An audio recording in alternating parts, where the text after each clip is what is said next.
what I really noticed was that my phone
open the November 4th, 2013 Single Family Design Board meeting and start off with the roll, please. Here. Vice Chair Sweeney. Here. Bernie Bernstein. Here. Brian Miller. Here. Amy Pierce. Here. Lisa James. Here. And James Orban. Excellent. Okay, now I'll open up the public comment. Any member of the public may address the Single Family Design Board for up to 2 minutes on any subject within our jurisdiction that is not scheduled for public discussion before the board tonight, but it looks like no one's coming forward, so I will close public comment. And we'll move on to approval of the minutes for the Single Family Design Board meeting of October 21st, 2013. May I have a vote, please? Madam Chair, I move for approval of the minutes. I'll second. And second. Okay, and we'll go through each item one by one. We have 1676 Franceschi Road. Are there any comments or corrections? 1702 Hillcrest Road. 2345 Edgewater Way. Madam Chair, Yes. I'd just like to clarify, and maybe it's already in here, but this was a project that I had to step out on, but I just want to be sure that the record reflects that the second design is the one that is going forward, and I don't see that anywhere. Because they came in twice. It's a given. Yeah. Okay, it's a given. Thank you. 1322 Crestline Drive.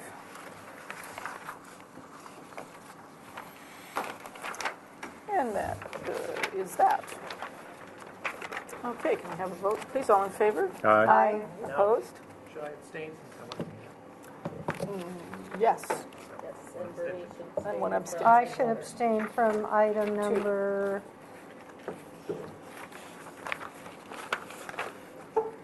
3. 3, okay. Okay. And now we have the approval, let's see, that was the 21st. And now the 28th of October, 2013, consent calendar. Madam Chair, I move approval. All right, and I'll second. I'll second. Oh, I already did, but go ahead. Whatever. Madam Chair, consent agenda for Monday, October 28th, 2013.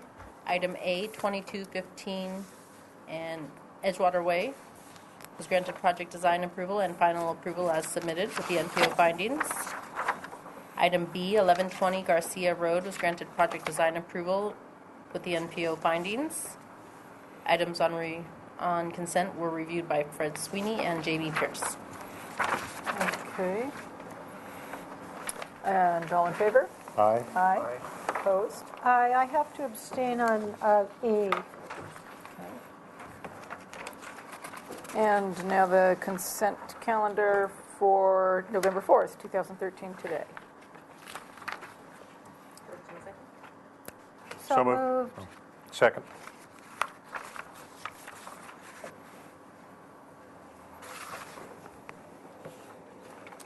Thank you, Madam Chair. Consent agenda for today, Monday, November 4th, 2013. Item A, 2213 Santa Barbara Street was continued indefinitely to the staff hearing officer and returned to consent. Item B, 1164 Crestline Drive was granted final approval of landscaping as submitted. Item C, 1303 Farella Road was granted approval of the review after final as noted. Items on consent were reviewed by Fred Sweeney and Jamie Pierce. Okay, all in favor? Aye. Opposed? All right, any announcements? By staff? Nope. Okay, and we don't have any subcommittees going on right now, so we will go on to the first item. It's a discussion item. Proposed amendments to SBMC 22.69.11, 110C regarding single-family design board quorum requirements. And Mr. Jaime Limon. Madam Chair, Jaime Limon, Senior Planner. We have scheduled a proposed ordinance amendment at the Ordinance Committee next month, December 10th. And I think I spoke to some of you regarding the idea of trying to avoid a quorum loss, because we've had some instances where two of the required licensed persons that make up this board have not been in attendance. And that, we feel, is causes a lot of strain, not only in your schedules, but in ours, in trying to deal with applicants.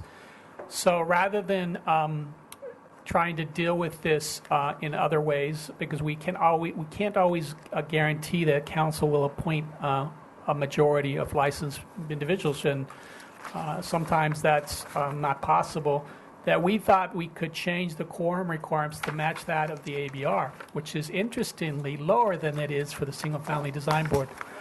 We don't believe that was necessarily intentional.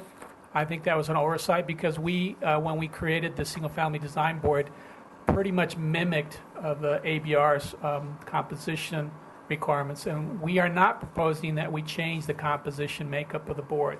This is clearly just a quorum issue. How many licensed individuals need to be a part of that quorum. So as you can see from this overhead here, the only change is to change a number there from 2 to 1 with respect to quorum requirements. Again, this would match the Architecture Board Review, and we believe this would be supported by the community, because I think you all are doing a wonderful job. I think you mediate disputes in neighborhoods and come up with some good decisions and outcomes. And the reduction in the number of appeals, I think, reflects how well you're doing and how the community's accepted your role. You usually hash out these things and listen from both perspectives. So I don't think there'd be any question that these decisions would be less viewed by the community. So with that, I would like to have either entertain some discussion or just move to a recommendation that you support this change. Madam Chair, I would move for a recommendation. Certainly we can discuss it after the motion, but I would move that we accept the proposed language for Santa Barbara Municipal Code 22.69, Section 110C, regarding the quorum requirement of having only one licensed professional for a quorum. Madam Chair? Yes. I'll second. Also, yes, since this was emailed to us, I think we've all had a chance to think about it. I support it. I second the motion. Okay. And do we, all in favor? You can vote, or if somebody wants to discuss it, we can. I just have one question. It's really not a discussion item. Should we vote in favor of this motion, do you need someone from our board to be present at the December 10th meeting? Not if it's unanimous. I Okay. believe it. They'll clearly understand that your board supports it Okay. with the vote. Okay, thank you. Okay, then all in favor? Aye. Opposed? It's unanimous. Thank you. Thank you. Okay, moving on to 1860 Eucalyptus Hill Road. Concept review, this is a new item. Proposal to convert the existing garage into new habitable area to the existing 2,525 square foot, two-story, single-family residence and to construct a new 484-square-foot detached two-car garage with a second story, 394-square-foot accessory building, and second-story deck. The proposal includes minor exterior alterations to the existing residence. The proposed total of 3,913 square feet, located on a 38,333 square foot lot in the Hillside Design District, is 80% of the guideline floor-to-lot area ratio. This project addresses violations identified in Zoning Information Report ZIR 2013-00426. It's comments only. The project requires environmental assessment and compliance with Tier 3 stormwater management program. Welcome. Could you introduce yourselves, please? My name is Tai Ye Architect. Okay, wonderful. Lori Romano, landscape architect. Welcome. And your presentation, please. Okay. So we have an existing residence. It's because of the hillside. It's one story looking from the street side, and it's two-story looking from the backyard. Currently, the street is about 14 or 16 feet higher than the house. So you're basically looking down to the house. But that's not going to happen because we have all the hedges along Eucalyptus Hill Road. It's very private. It's not visible from any properties, including these two. I think I have some pictures to show that. Now the scope of work is such that right now we have a two-car garage. As you descend in onto this courtyard, there's a two-car garage here.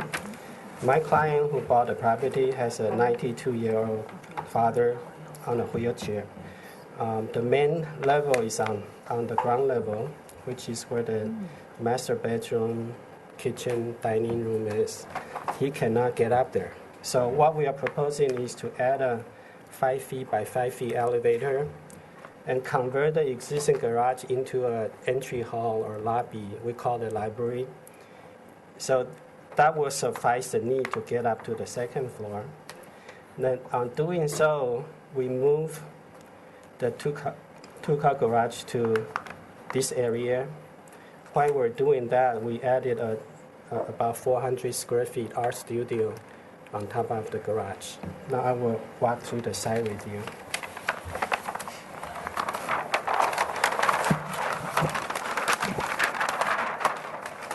This is the existing two-car garage. Let me share the picture if I could. Thank you.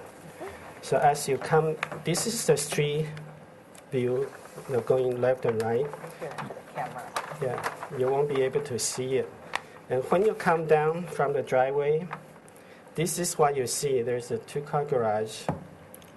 This is the area we like to convert into an entry lobby for the house. This is the back view looking from the backyard. And this is the one-story element looking from this side, where it's very private. You won't be able to see from any other place. What we're proposing, the elevator will happen underneath these existing eaves. And this is the rest of the house. I'm going to move you over here just a little bit more. It's got to be. There we go. Hold on, we have to get them in the right This is spot. just a couple of shots for the rest of the house to give a feeling of what the house looks like. Now this is the backyard with a beautiful lawn that going all the way. And this is currently where the driveway is. It's a court, like a hammerhead.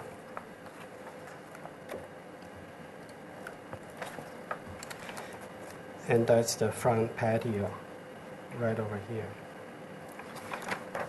So this is what is there, and what we're proposing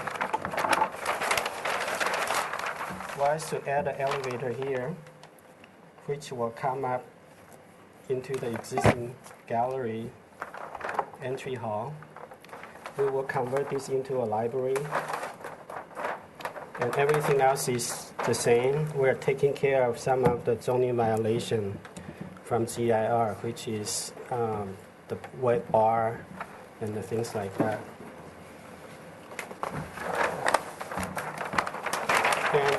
This is the existing elevations. This is a two-car garage. And this elevation I just documented. We're not really changing anything on this south side. And on the north side, you will see the next page that we will have a little 5 feet by 5 feet elevator coming out here.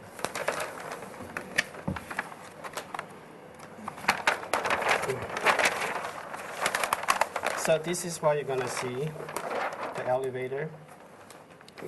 And the two-car garage, we put a little shed roof for weather protection, and you have the entry door here and a nice window looking out. This is the only change to the existing house on that side.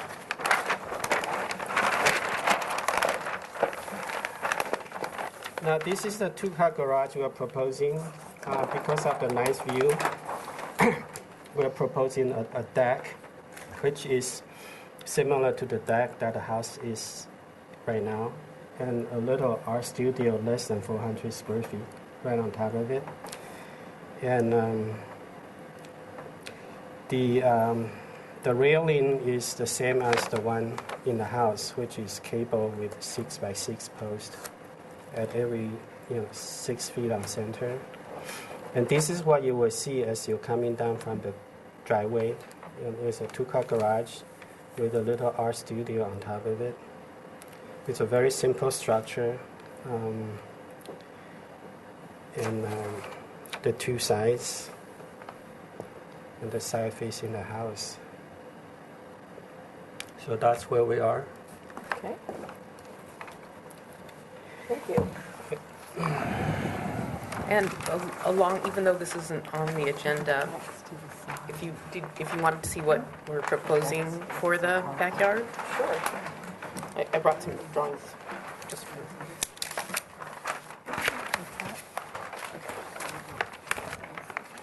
So currently, this is the proposed garage, so this does not exist. It's just on our drawing. But currently, all this area in here is lawn, and it goes all the way up to here. So, follows in here. Here's existing asphalt garage. This is existing concrete driveway, and, they added all these little pieces, anyways. And existing concrete with a little fire pit. This is an existing spa, a little seat wall. After this point, it starts getting, the slope is more dramatic. So what we're proposing to do is definitely reduce the amount of lawn, because he does not like so much lawn. It's the maintenance, and it's so expensive. And possibly shifting the location of the new proposed garage so it's closer, get rid of a bunch of that concrete. Here's our lawn panels now, greatly reduced. And this would be more meadows and landscape. He wants tropical feel, and so we've got some palms placed around, and then we'll have little tropical plantings underneath those palms, but then the rest kind of turns into meadow, and it's usable. He has a nice little space down there that we'll have a little path to, and there's a beautiful oak tree down there, and it'll just be kind of left native. We'd redo the new concrete, the concrete, because it's, as I said, really so messed up. Here's kind of the new design on the existing, where you can see all the lawn, and we're coming in here and reducing it. We're getting rid of that. We'd come in and make this permeable by having some probably pebbled saw cut or panels, so you can get some percolation. Existing asphalt to remain. We're adding a hedge along the property for privacy. We pulled it back so it's not in the 10-foot zone where it needs to be for the driveway. So you can see when you go in and out. And basically, we wanted to work with the garden. So here's the door from the garage coming out. So you'd have circulation this way, you'd have circulation this way to the backyard. But he wants a little built-in barbecue. We're not having a spa, just a lap pool that has an infinity edge that kind of works with the grade. So that was one. We're also going to do a little bit of get rid of some of that non-permeable stone that's in a very odd pattern right now, or shape, and just work this a little bit, but keep it planted joints, but just clean it up a little bit. And then here was another alternative to also try to use the yard, but it just doesn't work out as well, because it just then points here, visual right the wrong way. It would want to be turned, but then that would not work with the layout of the house. So it was just something I wanted to show them because it would also work as a lap pool, but not really doing that one. We're going to work on this one. Okay. All right, well, thank you very much. I'll open up public comment. Is there anyone here who would like to comment on this? Yes, I live right Oh, across you have to, sorry, you have to fill out one of those orange slips and come up and sit here. Come up and sit at this microphone, please. You can fill the slip in after you speak. Yeah. Roll that chair, you can roll it over here. I'm a newbie to You could. All right. All right. Can you introduce yourself? Sure. My name is Lori Buxton. I live right across the street from this property. And Where? Here? That way? right across the Is street. it, So which one are you? Are you? 1885. Let's put that on camera, please. Sorry, I keep forgetting. Camera 18, So my driveway is 1885. 85. It's right at the corner of Alston and Eucalyptus Hill where this So stops. probably this one, huh? I don't know, I can't read upside down. This is That far away. 1875. That's the This, driveway to this house, right? yeah, this is the driveway to the house. So you are here. Yes, that's correct. Okay. Okay. Here's a driveway. Okay, so my questions are, it's very hard for me to visualize what kind of view impact this will have on our property. I know that right now we can look right down into the driveway and there's already been a considerable amount of clearing of brush, which is not a problem necessarily, but I am a little concerned about where the placement of the garage is going to be and how tall it will be in relation to what we're looking at. My two questions are, and because I'm not very familiar with how the city works here, if they will be a storyboard sort of requirement to be put in place before the actual building is approved, and if there's going to be additional clearing of trees and brush and that kind of thing. Okay. Thank you. Sure. Well then, that's it. Thank you. Yes, we will address those. Those issues. Okay, I'll close public comment, and we have, pardon me? Just wanted to acknowledge yes. a letter from Miss Paula Westbury. Okay, thank you. And now we have questions from the board. I have no questions at this time. Okay. Madam Chair, Yes. just to follow up on the neighbor's comments. So the top of roof compared to the level of the street, do we know what that dimension is? We are here is 14 feet lower than the street. So the paving down here? In the backyard? In the backyard and the paving the same. So that's 14 feet lower than the street, so this Right. is how high? This is 21 feet to the ridge. So we'd be 7 feet 7. higher than the street, to the top of the ridge, Correct. correct? Okay. And then, I don't know where the pictures went. I thought I saw a door over here, but it shows on your plan as a window, so that was just a question. Going into bottom piece. Oh, okay, it is a window, okay. Okay, thank you. Okay. Madam Chair, just, maybe I skimmed this too quickly, but I don't see the pool on the proposal yet. That's correct. When we submitted the plans, we were looking at improving the landscaping. At the time, we weren't sure what we're going to do, but just last couple of weeks, we evolved into this master plan. So the scope of the work, you are right, we have to accommodate that. So this is a question for staff, something that we could do now here, or does it have to go back and start again? No, you can look at it and We review can it. look at it, okay. We'll just correct the description for the future. Okay, and my other question is, so the trees that line the street, those are all going to remain just the way they are? Yes. Okay. Okay, any other questions? Yes, Jamie? So I was just looking at some of the pictures. So Did we determine that the top of the garage is going to be 7 feet? Actually, can I Higher. correct myself? I was just reading this contour line. Uh-huh. It looks like they're 20 feet below the street, 20 to 22 feet below the street. So your ridge line is at 21, 21. yes, So to answer the neighbor's question, you're about a foot higher than the road. at the most. And I was out at the site this morning. Oh, you did? I Okay. walked down the driveway, walked down to here, Okay. et cetera. So my sense is that anybody up on that side of the road is going to have a very hard time seeing this project. Right. But I guess it should follow up on a question on the shrubbery that's right up here, right here. Does any of that need to be pulled back in order to get the view to work correctly? Because I notice what happens is when you turn off of the road, you take a quick dip. It goes way down. And That's so correct.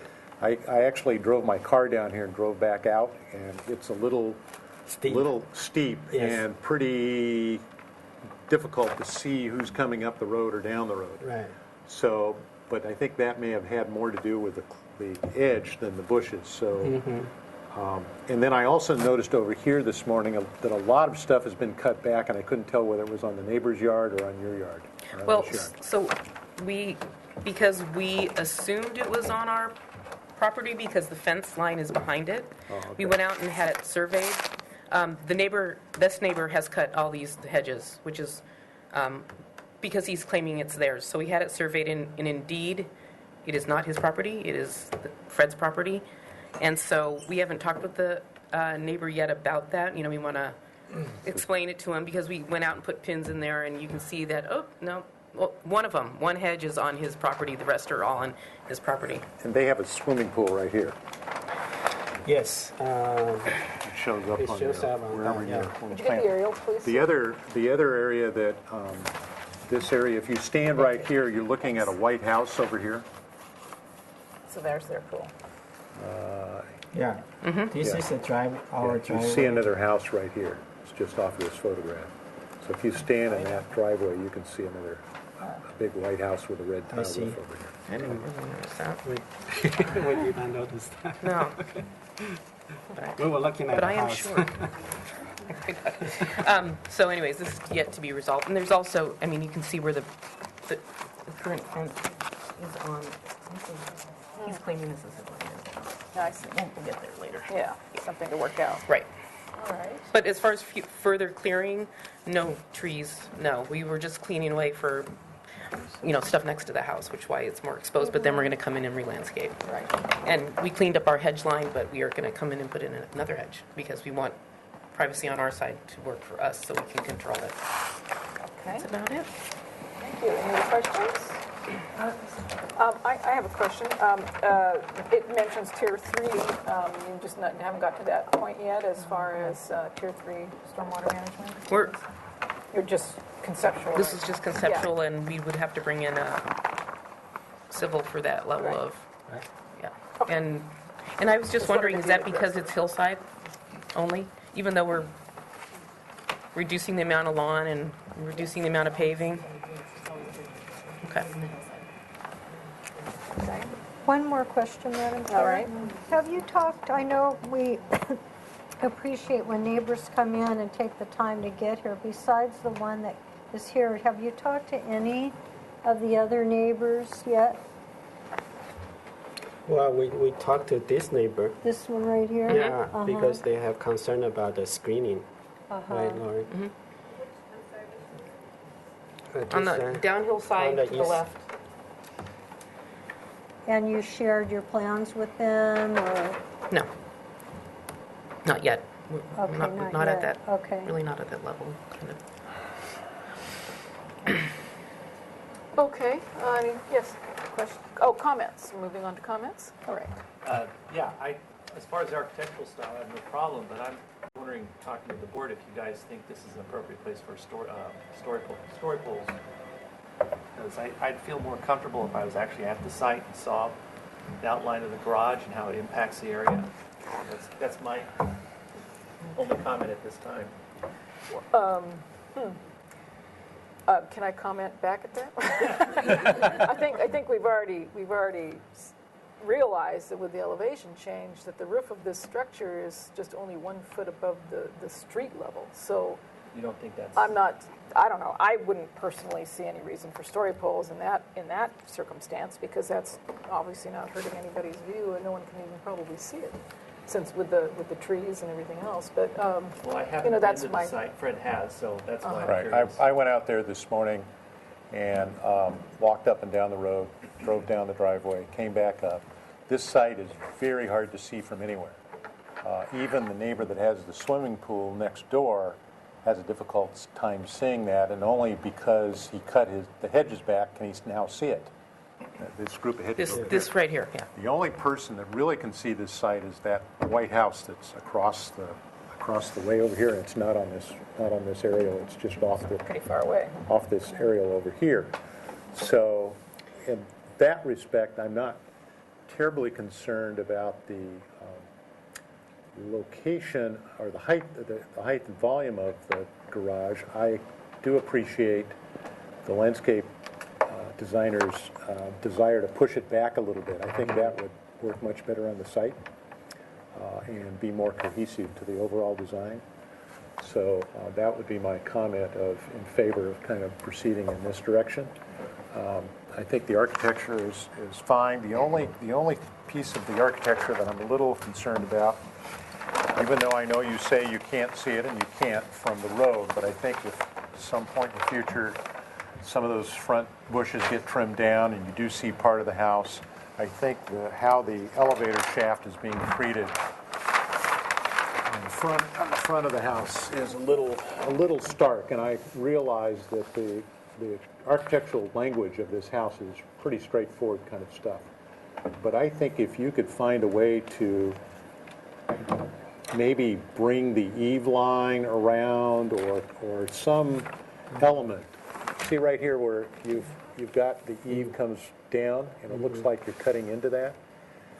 You know, if you're able to maybe bring that out a little bit, bring it around, that would kind of tend to not make this look so just in there. So this eave line, my intention, again, my intention is the eave line will continue. Okay.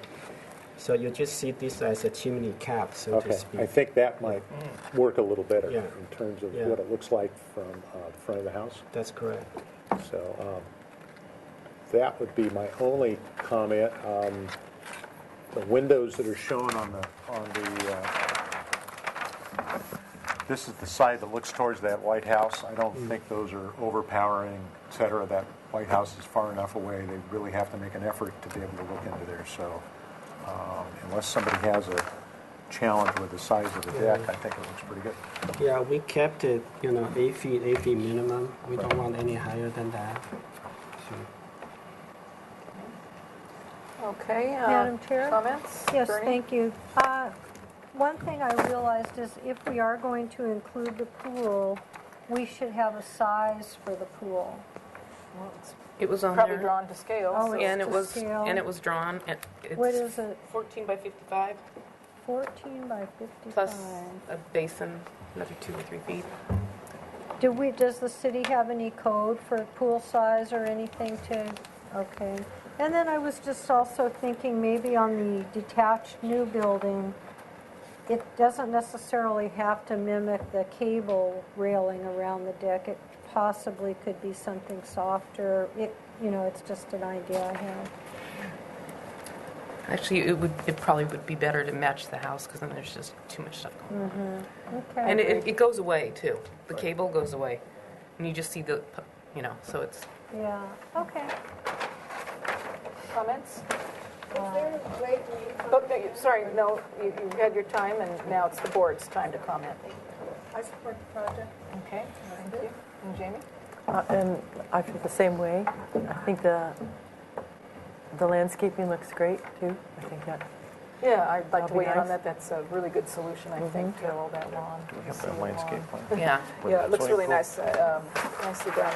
Madam Chair, could we somehow include in any motion that the plans do get shown to the neighbors, that there's Doesn't need, that's part of the public comment. I mean, Yeah. So, That's part of the so guidelines. if we don't do story polls, then the neighbors. storage poles aren't required. They're not. Right, yeah, so I'm just trying to, fill that gap And at this there. point, we're comments only? Where's the? Yes, comments Yes, only. comments only. So the only other comment I would make when they come back to us, we'll want to see where the required fence, if you're putting in a fence. swimming pool, you have to put in a.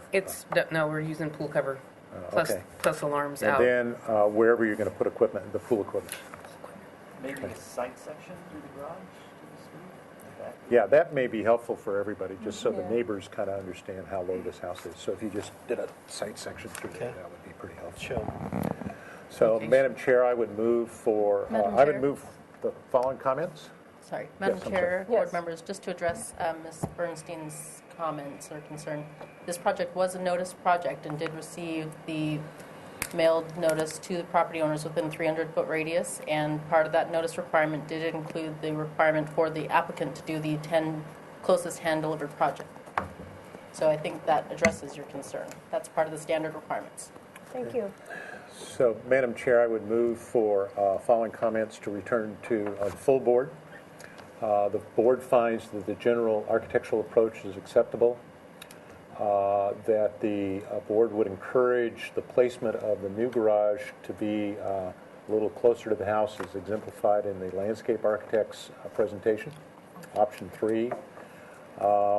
That the board feels that the pool, as demonstrated in the landscape drawing under option 3, is a proper approach. When the project returns to the board, we'll be interested in seeing where the pool equipment will be located. We'd like to see a section, maybe 2 sections, one through the garage back up to the street so that everybody can clearly understand the relationship of the height of the proposed garage to the street level, and then a section through the site, through the pool in the, north-south direction, so that we can understand where the pool level and deck levels are in relationship to the house and the garage.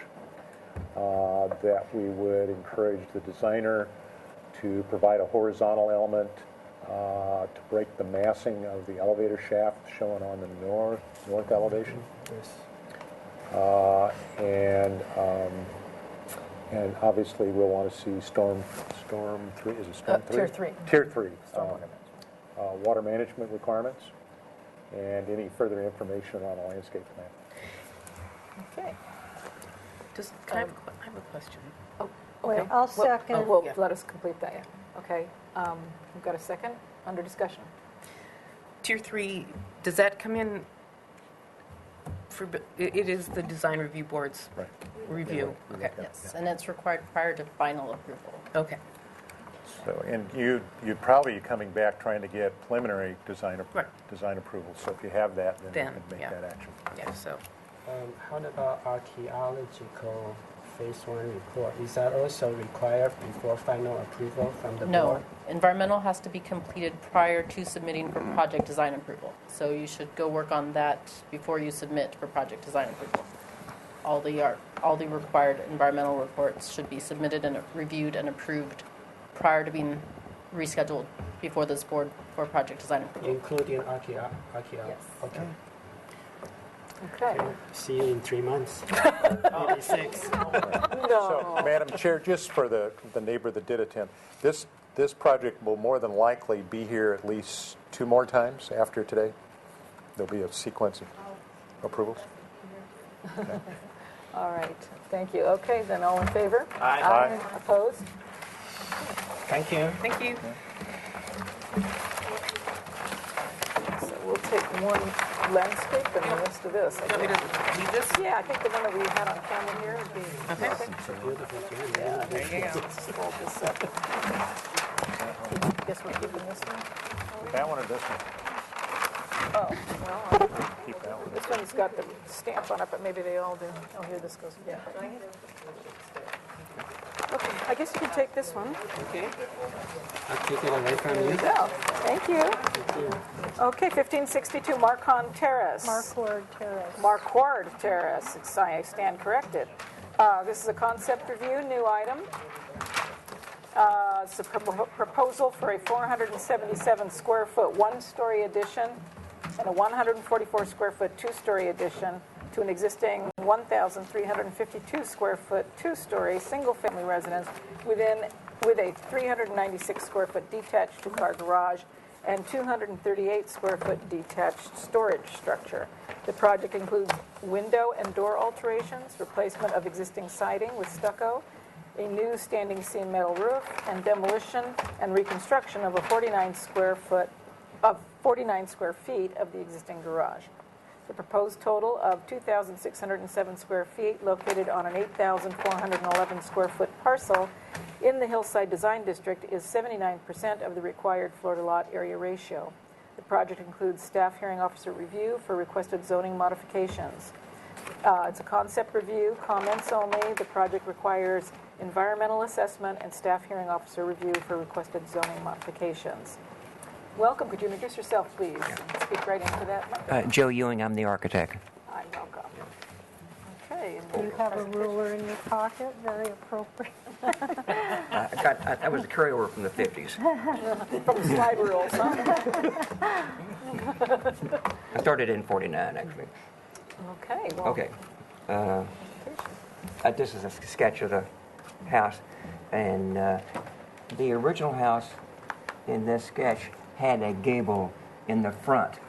I'm taking that out and making the slope come back the other way. And you'll see the plan. This is just a sketch I did of it. But not freehand. It's to scale.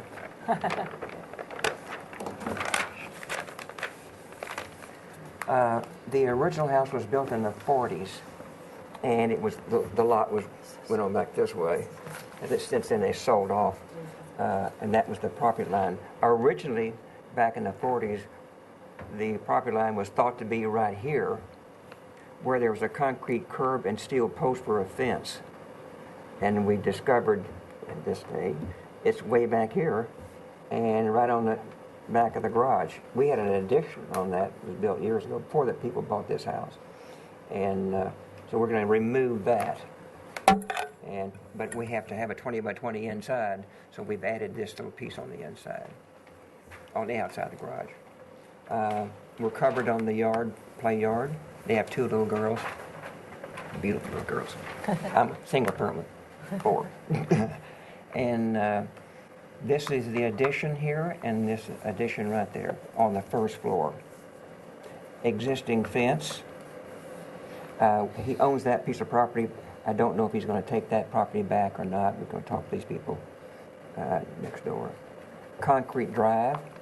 This is a dead-end street. So there's an easement, city easement that comes down this way, stops there, and there's an adjacent house right here, 2-story. Gorgeous view this way. All their bedrooms are up here with no views. Never have figured that out.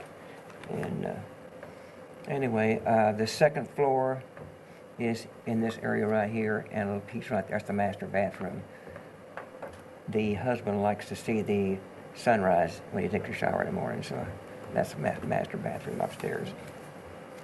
Shall I go to the second floor? Yes, sir. And here's your pictures if you want to explain some of these. Or... Okay. Front of the house, as it is now, with the fireplace here. That's the big gable I was talking about. And big, nice big windows. And that's his pickup. He parks there because the people behind him, there's many people behind him, like 3 or 4 cars. I think they're students, and they will park the car in front of his house all the time, so he parks there a lot. Side or angle view, there's the front of the house right here. Lots of fruit trees. Right? What's that? That's the takeoff of the rendering, the same view? Oh, Correct. yeah, that's the takeoff of it. Yeah. Okay. Great. And with the addition. Right. Thank you. And So the addition will take in a little bit more on this. That's the front porch right there. But this is the straight on front of the house. That's the fireplace, and that's the gable. We're going to change. We're going to remove the fireplace and move it around to the side, shown in this picture, so it won't be so tall. Back of the house. Back of the house. Okay. That's the fence I took over standing on my toes. Actually, there's a big hill. I was up on the hill. Okay. Back of the house again. There's not going to be a lot of change to that right there. Okay. And no change to that. This is the garage. No, that's the garage right there. It will come out of that, I think, 3 feet or something like that. And the back. That's the garage part. Across the street. Good neighbors. Down the street. Yeah. Okay. And that's this driveway off That's the the side. driveway down the side. To the back property. And I got to talk to this guy. He has a Texas license plate. So I'm from Texas. I haven't been able to catch him home yet. All right. Thank you. Okay.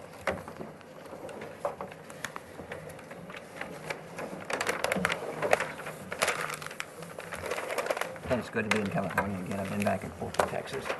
4 kids, 7 grandkids, 4 great grandkids. Wow. I'm back and forth. First floor, the existing first floor, you can see where that shaded area right there, and this is a bad shade job on my part. This is shaded right through here, that's shaded, and this was a porch. Originally, I'm going to close this portion of it in. That's still the existing porch, and the steps going down this way. And then I moved the fireplace from here over to here so it wouldn't be sticking up so close. It's a lot more space, and the roof goes down this way. And new kitchen, their kitchen they have now is terrible. We're in the setback in that portion right here, but the roof, that's the existing roof. It's in the setback. But I figured a dead-end street, you know, and the setback follows that curved line. If I go too fast, you just stop me. Roof plan. Master bedroom, his bath and her tub. When he's standing up, he's 6'2". She's really short, and I've raised the tub up so they're eye level, so they can see the view of the ocean. They love that. And I think she has lots of clothes. I know she does. They're both doctors, both optometrists. Most of my clients have been doctors in the last 50 years. Anyway, this is the front of the house. That's the front door beyond. The steps coming up the hill. And fruit trees are all in through here. I'm not showing those. That's a window up high in the master bedroom. And you can see the fireplaces back in there. And then the garage is like this. There was a kitchen and a bathroom before they bought the house. And so we're removing those. We don't need it anyway. And he was working out here, but he's avid surfer. And they're young.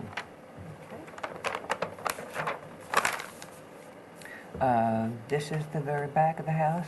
These 2 doors, 2 bedrooms for their little girls, which are like 3.5 to 4 feet tall. And that's the back door from the laundry room. This is the side of the house. Opposite side, the hill. The easement is right here, and the big hill coming up. So nobody can see in, but they can have light and see out. This is a section of the living room. When I raised the roof, I created this space. So like this is like over 18 feet, almost 20 feet to the ceiling of the of the living room, and also that takes place in the master bedroom. And there's this master bath at the head of the stairs. You come in and go through that door into the master. And this is a sliding door, so it'll always be left open with it because they have young kids.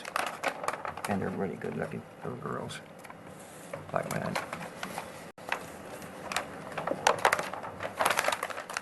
Now this is a lot easier to see. They're smaller drawings. You can see how tall the living area is. And the master bedroom, the stair area, kitchen's beyond. He water skis and surfs, and so when he comes in the back door, he does all that stuff first. Hanging clothes, his shoes underneath, the washer and dryer, and the sink, and that's a guest bathroom. And here's another section looking the other direction. There's the fireplace in the living room, and there's the ceiling line, and the windows that turn around the corner, stair going up.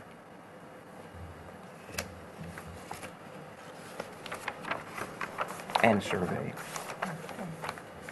Thank you. All right, I'll open up public comment. Is there, if there's anyone to, I see no one in the audience, so I'll close public comment, except for Yes, thank you, Madam Chair. I'd like to acknowledge a letter from Ms. Paula Westbury. Okay, thank you.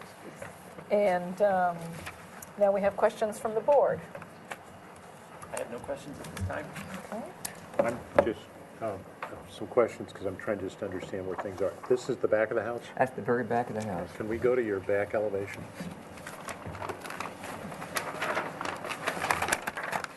That's the plan. This is the front elevation, and there is the That's the eaves? that's the east elevation. Here we go. That's the back porch. Okay. That's the big roof overhang. So this piece of the eave is that point right there? Right there. Okay. Change the windows altogether. So there's going to be some windows up here, Yeah. and then you're coming off with an addition to the back? This is the existing wall, and this is the porch addition below. And this takes in half the bedrooms that come out. So that's in front of this wall? Yes, Okay. So this is a roof sloping down from that wall? that's correct. That window was in this? Yeah, that right there would be, That wall right Yeah. there? Okay. And so then there's a new piece down here, and there's a new door there. Okay. And then if I turned around from this photograph, that's what I'm looking at. that's right. Okay. And then on the front, we can go back to the, I'm sorry, screen. So basically, what he's saying is this set of windows is going to be up here. Right there, yeah. And that tip is that tip. And this is out in front of this wall. Right, So that's the addition. yeah. And then on the front elevation, basically that window and that window and that window all go away and they're replaced by this window? Or no, excuse me, I'm No, looking up here. This is the front right here. Okay, Yeah. so these three windows Yeah. replace this whole thing here. Right. And that fireplace goes away and goes over to the Right. side. And that little piece is where the front door is today. Yes. It's set back So in. this whole roof shape changes. Yes, That window drops goes down. away, yeah, and then there's a little window up high yeah. here. and- It's right there, yeah. Okay, and then there's a new addition here, Right, and that's and that's all back glass. a ways, yeah. That's all glass. Yeah. Okay, The master bathroom. okay, and then we go around the corner. There's the porch. Mm-hmm. This is a glass. That's a glass in the corner, Right. and these are all new windows. That's all new. That was the porch. Originally, this was all porch. I'm Okay. closing it in and having that east sun coming in the morning. And is that window there already? No. So that's a new window. Yeah. That's a new window. Yeah, this is new. Okay, and this window. Actually, this is an existing window. I just changed I got a bigger piece of glass in the middle of it, and you'll see the east elevation. I don't know if I see a photograph. There. Yeah, kind of, yeah. Yeah. So it's that window right there? Right. Okay. That was a And- porch originally. And then that window is this window? Yes. Okay. Okay. Any other Madam questions? Chair, yeah, just to continue along with that. So this What is this?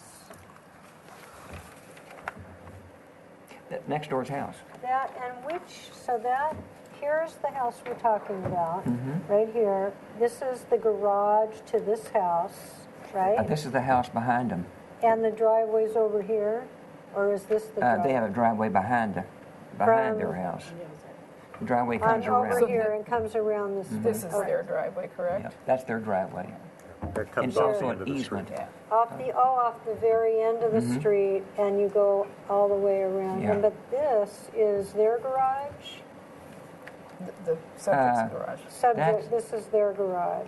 That's okay. our house right there, next door Okay. neighbor. It's just, you And can that just see is the little roof the house there. behind. I get it. Thank you. Okay, any other questions? Comments? Yes, Brian? Yes, Madam Chair. I'm a little uncomfortable with the addition. I'd like to hear the board's input as well, but I don't feel that the additions is very sympathetic to the existing architecture. I feel you're introducing a whole new vernacular and style in terms of how your windows are located and how they're shaped. They're not matching what's existing. The roof lines to me are a little strange, particularly on the south elevation. That very large roof with the window.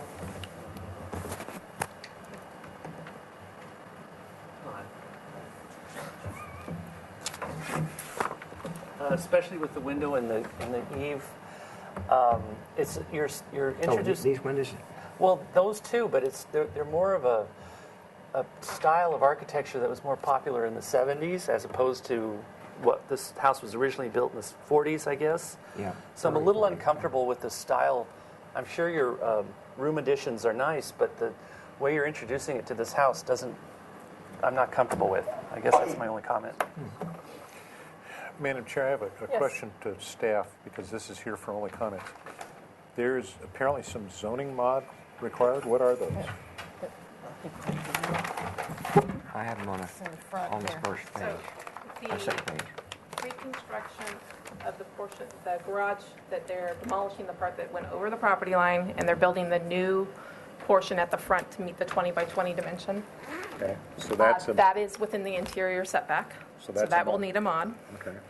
And then the additions, the first floor has a 15-foot front setback, and the second floor has a 20-foot front setback.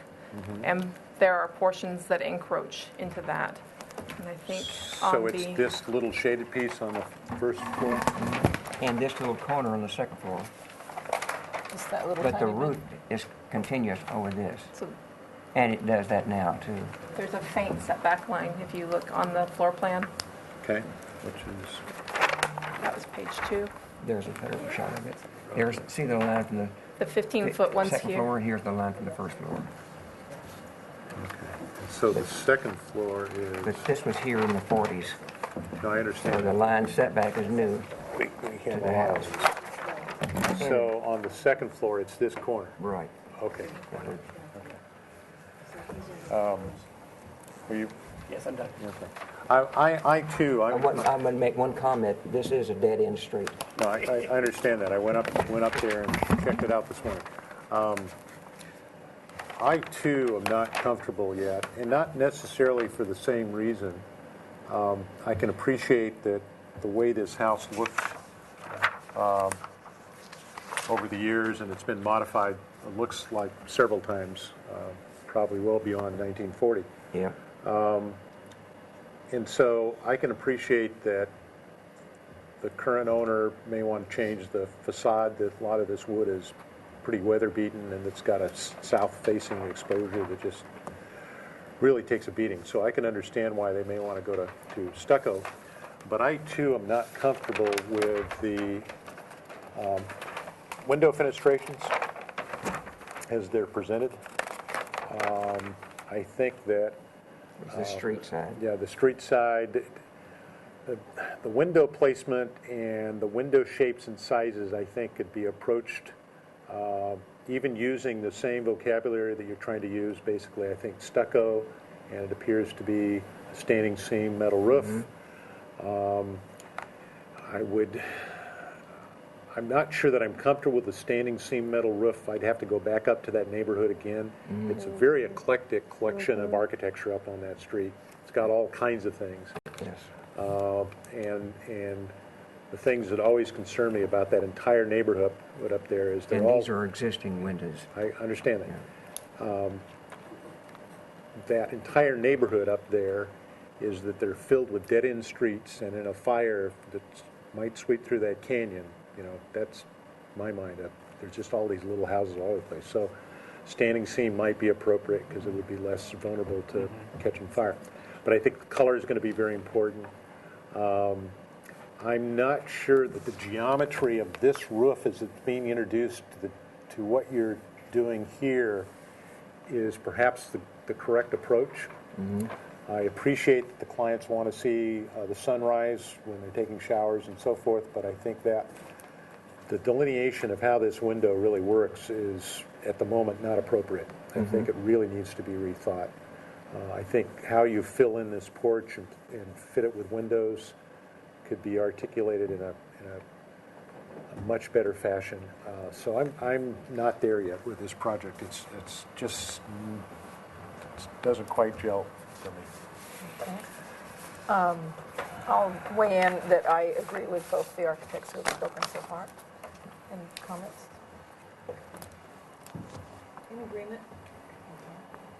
I agree about the windows, and yeah, it would be interesting to see what changes in the roof line could happen to maybe make it come together. Okay. Bernie?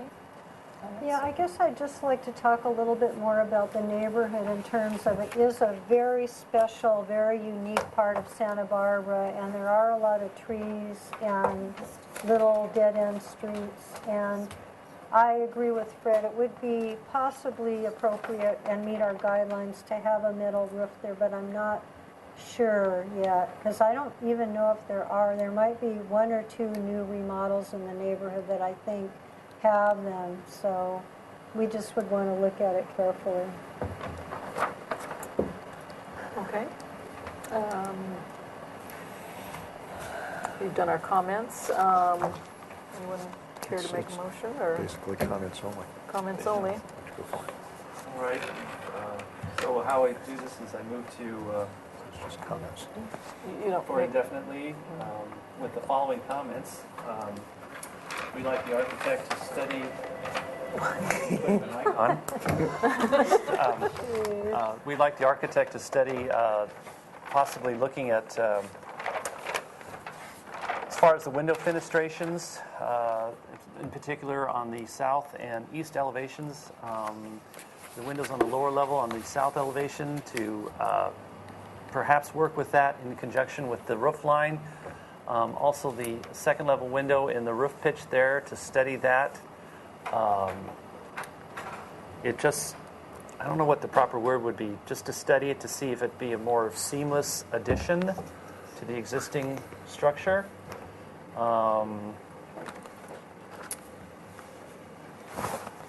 Yeah, the window in the bathroom needs to be addressed differently to look more in keeping with the existing windows on the building. Yeah, the bathroom upstairs? Yeah. Okay. The window fenestration in the porch was okay, or okay to work on that as well. The windows, in fact, the windows altogether on the new additions perhaps should be re-examined in terms of their proportions to look more in style of the existing house. May I make a comment with that? no, it's Okay. our turn right now. You can come back, Okay. I think that was it. I can't think of anything else. The maker of motion, would the maker of the motion accept the friendly amendment to have the designers study this rather awkward roof configuration for the addition for the bathroom on the second floor? On the second floor. Yes. The east elevation, that you see on the east elevation, yes. I think that's my motion. Okay, I'll second it. the second. Under discussion, Any Madam discussion? Chair?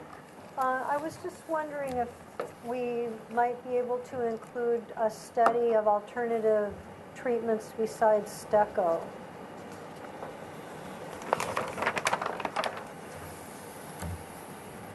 I have a comment too. I think because this neighborhood is eclectic and it is high fire, that even if there were not many stucco or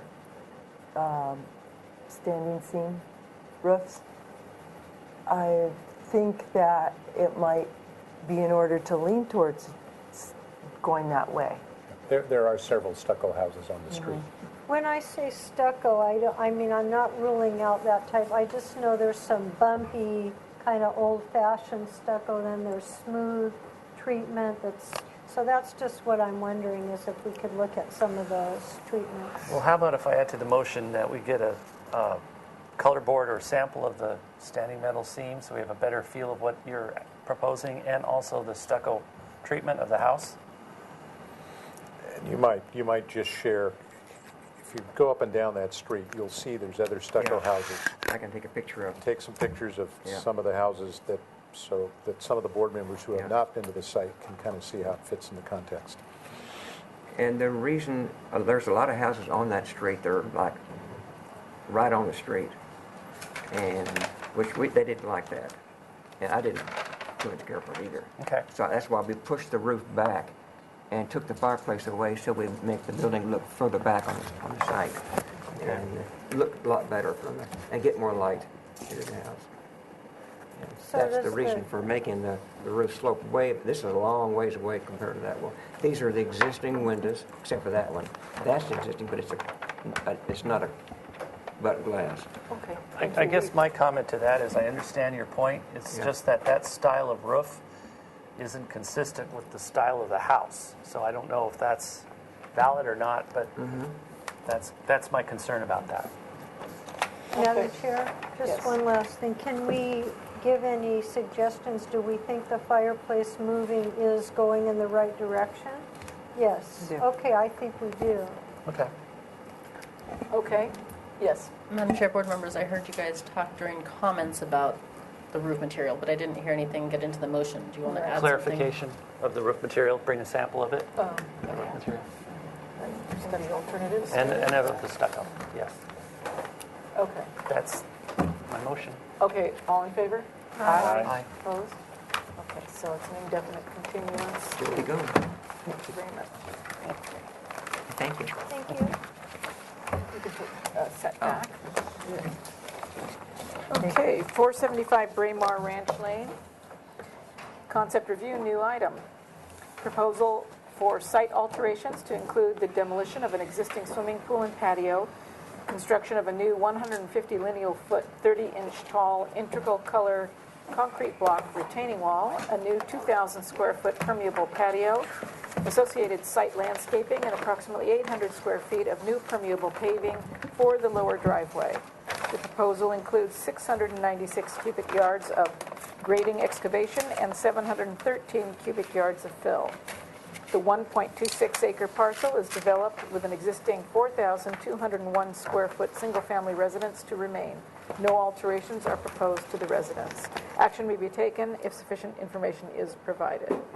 Welcome. Could you introduce yourselves, please, and speak right into the microphones? I'm Spencer Seal. I'm the property owner. Welcome. Howard Witosh, architect, civil engineer. Welcome. Okay, and your presentation, please. Get you right here on camera in the middle. Would you like me to? Yes. Okay. Property fronts along Braemar Ranch Lane. Original house was built to this extent here when the setbacks were in this location. Because of the right-of-way and the easement for public access, the setbacks were moved back so that this is legal non-conforming. Our proposal is a grading project only. This retaining wall is within 10 inches of the grade on this portion here, so it is not a structure. And the rest of it is within 30 inches of grade, so no handrails are proposed. It's a cut and fill, basically two level pads, each of which drains to existing drainage system along here. We have, no work is proposed up in this area. It's all down in the lower 40, we call it. And this is a site section. Thank you. Site section. This is our retaining wall. And we have landscaping proposed. Basically just a lot of ground cover. And this retaining wall that's proposed here matches these existing retaining walls here, which are a angled gravity dry-laid slump block, Allen block, basically. They interlock, they have rods, and they are filled with, the cores are filled with sand. So this surface is permeable. This is planted, all permeable. There's a proposal to have a vegetable garden and an orchard down in this area. And this is really open field is what it is.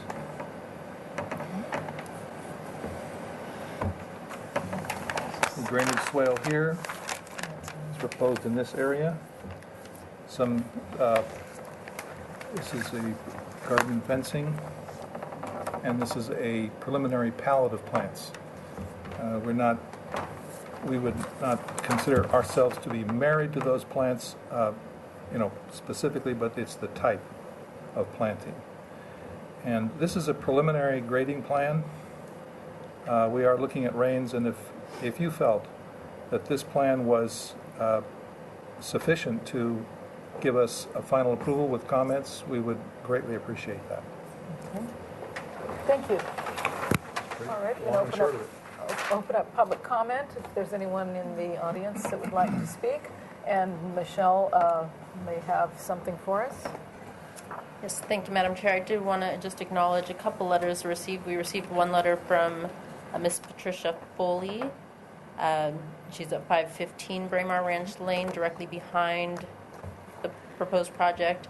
And her concern is regarding landscaping that may be in the view shed of their property. So concerns with potential landscaping that may block their private views of the ocean, etc. And they just suggest that if there is any alteration to landscaping, to have such landscaping be considered of their view. Thank you. And then also a letter from Mr. Eddie Rode. They share a property line along this property's lower property line. And he was just concerned and was questioning what sort of work was going to be occurring adjacent to his property line, if any, if that could be explained. Okay, thank you. All right, we will move on to questions from the board. And Madam Chair, I just want to be clear. It's the letter that came in about the concern of trees and whatever, is that house? Is that the house right back there? No, they're up here. Oh, okay. This house is over here. Okay. So the person, is it Foley? Yes. yeah. They're up there. Okay. And then the other fellow was down here? Down here. That's correct. Thank you. Owner has spoken with both of those people. I met with both of those people. Okay. And then,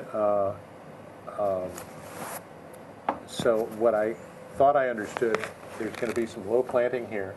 There's going to be some kind of planting on top of this pasture area. These are new fruit trees? Yes. And a new vegetable garden. Yes. And is this line of trees existing, or are those new?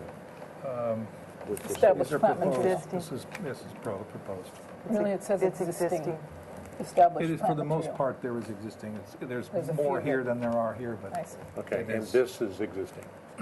No, No, is that new? That's- this is, it's this grasses. is blue. It's elk. grasses, Yeah. juncus, Okay. And where's the existing pool? It was here. It's not shown It's not here, shown but on the it's landscape right plan. here. But it was there, but it's not Yeah. going to be there.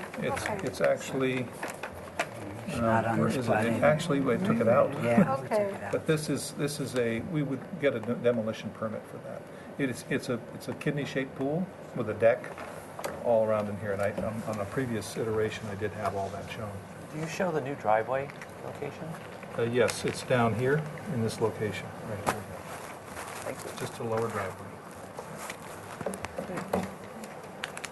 Okay. questions?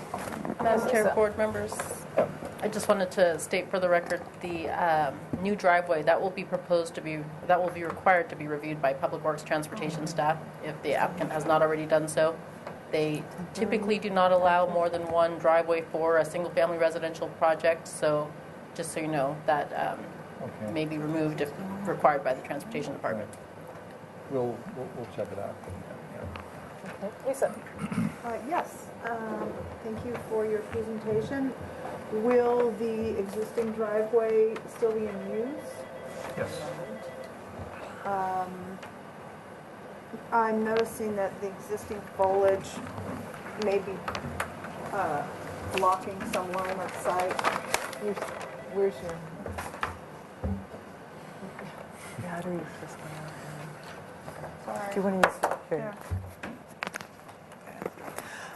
Yes, thank you. I noticed that the existing foliage at the top of the existing driveway looks like it could be in the line of sight. It actually is very low. It's a bush. It's not a tree or a hedge. It's a bush. Okay, thank you. So, Jamie? so the other new driveway is just for construction, is that correct? It's temporary? Yes, and also this, there is, the owner's going to have fruit trees down there. There's going to be service vehicles coming in. This also is the place where we would like the construction vehicles to come in and out of the property. It's going to be a well-worn path by the time they're done. And this area here, which might be, at the moment it's proposed as, what is this? Bootaloo. Yeah, blue. It's is a it grass. Blue grass, grama grass. The owner may plant lavender, similar type thing, and harvesting lavender and so forth. That's part of the interim plan. Okay. Do you have any questions? I have a question. So this view, is this down here? Are we looking down your property? Yes, this is standing. So this is the ocean this way? Right here, looking down. Yes, and this row of trees, these two trees here, are on this neighbor's property, and this is the swale that intercepts water so that it does not go onto his property and conveys it to the street drainage. Okay, and is that a big That's existing. eucalyptus tree or something right there? Or is that on your property?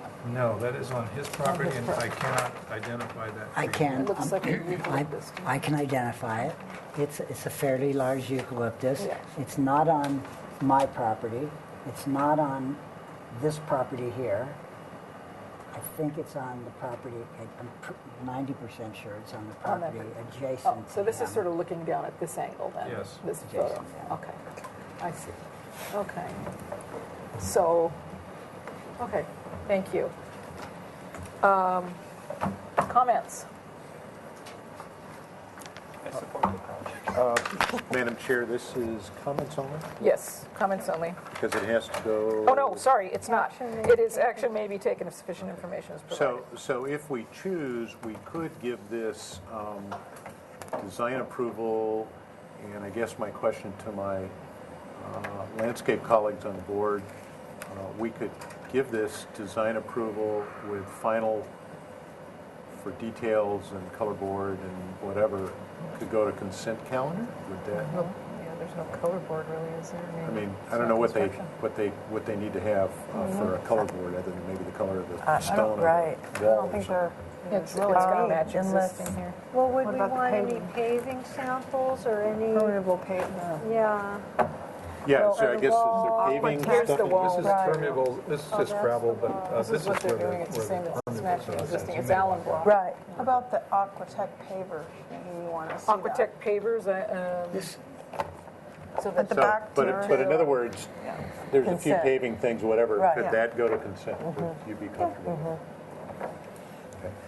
Okay. Madam Chair? yes. I'd just like to report that I think we received a couple of emails from a couple of neighbors worried about obstacles or trees getting in their way, but I don't think there's anything. Oh, there's two that's- trees going in right here and Anything here. very big that's going to be a problem. We agree. These two trees are coral trees. They are in the neighborhood of 20 feet high. This building is 20 feet high at the ridge, and this is all downhill from that, and this two-story portion is in fact 30 feet high. So as proposed, we don't think the trees are going to pose a problem. They're basically for to corner the patio and to provide shade, and they're canopy trees and so forth. So Okay. they're not. It's not about going up and reaching to the heavens. It's just important for the public to know that because they're concerned. Sure. Okay. Thank you. Yeah. Any other comments? I support the project. Okay. Yes, Lisa. My only other comment would be to consider maybe a third coral tree to offset the very symmetrical arrangement you have, it seems. Just Open to that. The reason why I'm smiling is because this says here that these trees is one of three. Actually, there's That's three what trees. I was wondering where the third one And was. it's not there, and we don't, I didn't meet with the landscape architect to show. I think you left one out, but I bet it's So going right here. you got it right there. That's exactly where it is. Because this is a little dip in the property, and it is on the street side, so it provides screening. That's where we can put it. So thank you. So, Madam Chair, in order to keep us on schedule, I would move for design approval Good thinking. with the following comments and requests to go to the consent calendar. Required, pardon? Oh, excuse me. Yes, and that we find that in general, the project is consistent in appearance with the adjacent neighborhood, that the materials and landscape plan presented is compatible, particularly the proposed coral trees, which are the only 3 trees proposed on the project. All other vegetation is, in terms of height, is well below the 2 coral trees. That it generally does not hinder anybody's view based on what's been presented, and that it go to consent calendar with a clarification on the exact location of the 3rd coral tree, and that the applicant provide a final landscape plan with appropriate detailing as required for any drainage, and that samples of paving material and the stone wall material be provided for the record. That's my motion. I'll second. Oh, I guess we should indicate that this construction road is something that the board could support. Is that what you're looking for? No, I guess they're going to need an okay by traffic. Now, even for a temporary construction access, they still need to get that okayed by Public Works. But does that need to be in our motion? No. No. Does So the we don't word need- temporary need to be anywhere? Yeah. It's on the plan. Oh, should be it's on the plan. already in. It's on the plan.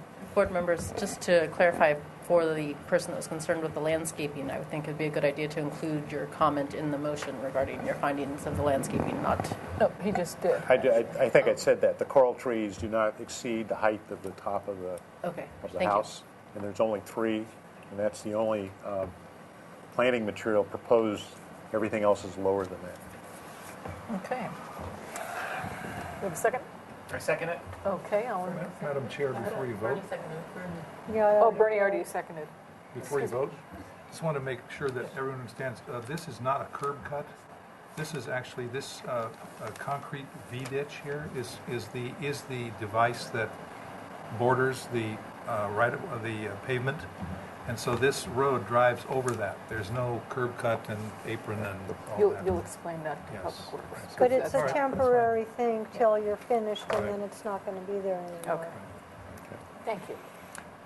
All right, all in favor? Aye. All opposed? Yes, design Thank you approval. very much.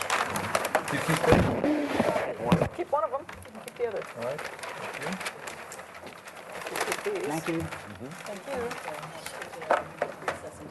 Oh, okay, we're going to take a quick recess until the next project 4:40. at 4:40.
4th, 2013 Single Family Design Board meeting, and we call up 1565 La Coronilla Drive.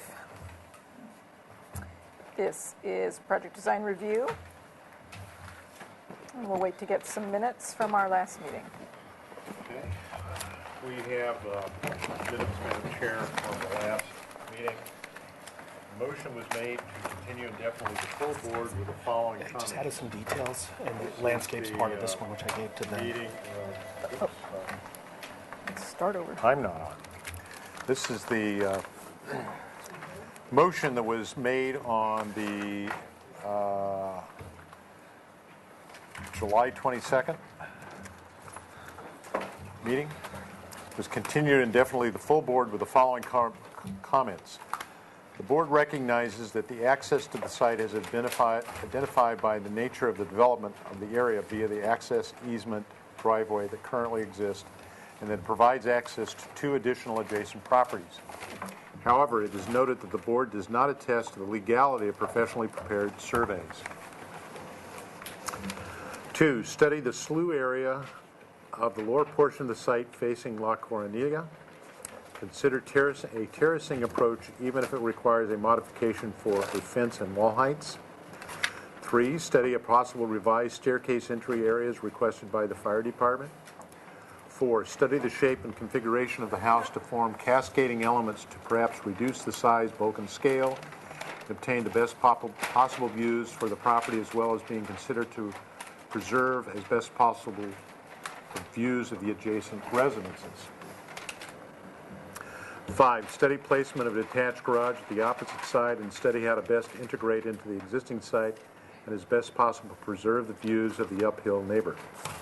6, consider reduction and different location of the exterior deck. The board is not supportive of such a large deck.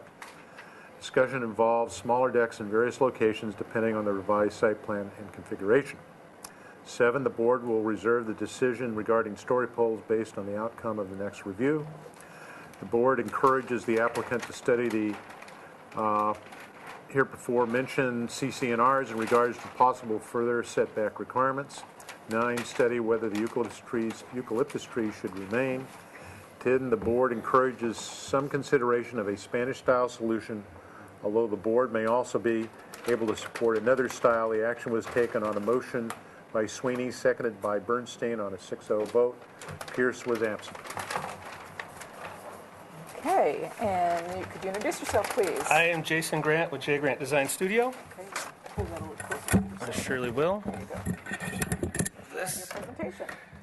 And So- how did you address those comments? I will show you. So just to remind everybody, here's the existing site photos. Here is our site, as seen from down below on La Coronilla and as seen from up above, looking back down.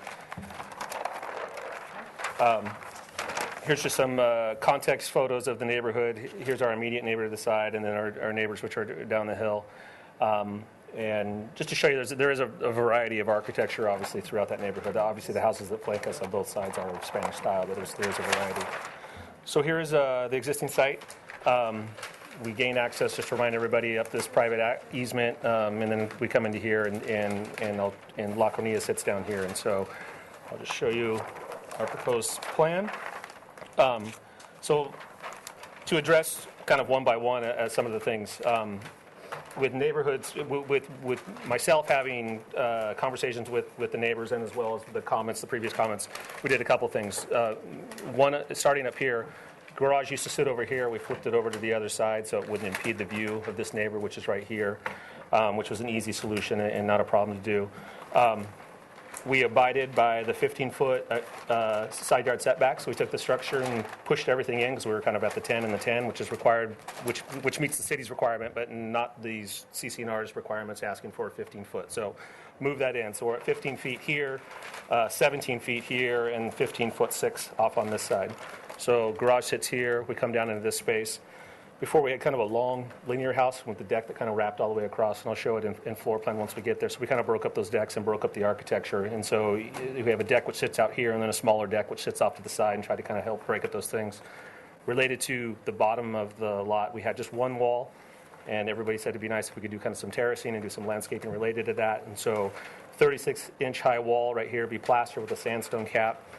per Fred's comments, he asked if we could kind of open this up a little bit wider. The steps went right down to the sidewalk, and maybe push that back, and so we did that and kind of open that up a little bit, push that walk back. This is still kind of a straight line shot, but this is kind of what the fire department needs to get up to that area.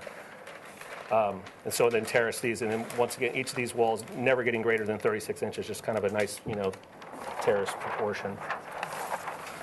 So as you walk in, you come into an upper level regarding kind of stepping the house down. We drop down roughly 2 feet in floor elevation. So come in at one level, slowly drop down to the next level, and then this wing kind of drops off. The topography all kind of slightly drops off from one side of the parcel to the other. Here's that detached garage as it sits. And then we have a set of interiors. And let me go back up and go to the decks. We had one large deck that wrapped all the way across, and so we broke that up. We have a deck that's off the living room space, and then another deck that's off this kind of family combined space. So it kind of broke them up into 2 spaces as opposed to that one long linear section. In the basement, which is just there by default, mainly crawl space in this whole area. Come down a set of stairs. Have another bedroom which comes out at grade, a little patio, and then in the little exercise room, this is where, once again, where the house slightly steps down to a little covered porch. In terms of elevations, it's seen from the lower half of the street. So here's that lower room that sits down below, and here's that other room that kind of sits back. This element, of course, sits back just slightly from this and picked up a little roof element to kind of help cascade the house back. Deck sits forward, of course. Did a little trellis element across there just to kind of help break up the architecture. This portion, of course, steps back. And just to give reference, this is our neighboring house, and it actually even gets taller than this. And this was taken right from the site survey, and so the surveyor was nice enough to give me the ridge points of that house. And so shows you how nestled we are in the site compared to any of the architecture to the left or the right. The gentleman's house who's over here, we're actually closer to him because everything's kind of doing this cascading step down as it kind of works its way across. Here's our entryway as we come in, just down that set of stairs, as seen from the side elevation, and kind of gives you a sense of a garage sitting on the upper part. Here's that private drive at the upper part, and then we transition down a set of stairs, and that brings you down to the house. The site section kind of through the whole site. So here's the terrace that we introduced. We just had the one wall before and kind of the steep slope. Excuse the CAD drawing. It always makes things look horrible, and it's like you're standing on a 12-foot ladder looking straight forward. But these, of course, would be the terraces as they kind of step back, widen that out, and we kind of bring this up.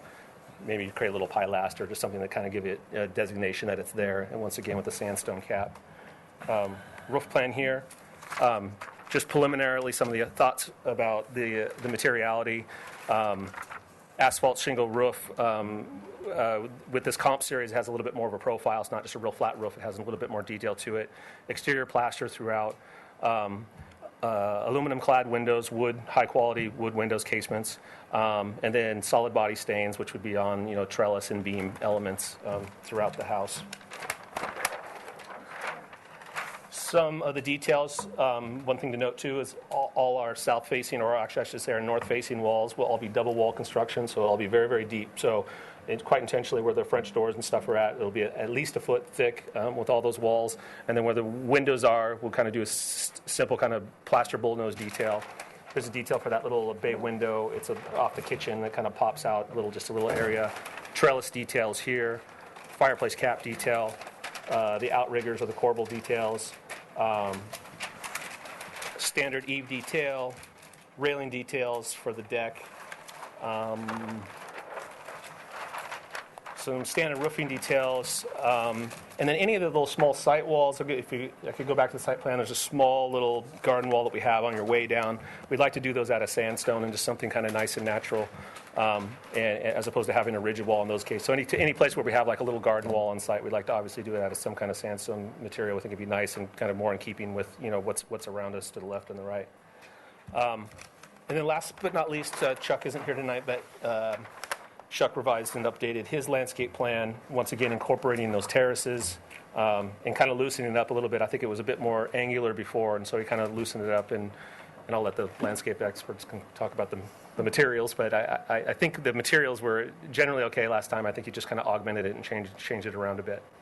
So that is my presentation. Be happy to answer any comments. Take a breath. Yeah, no, there we go. Can I have another cup of coffee? No. Yeah, speed wobble. All right, thank you very much. All right, I'm going to open up public comment. I have Well, come, when I call your name, come and sit in this chair, please, and we will turn on a microphone for you. And the first person would be Peter Burrett.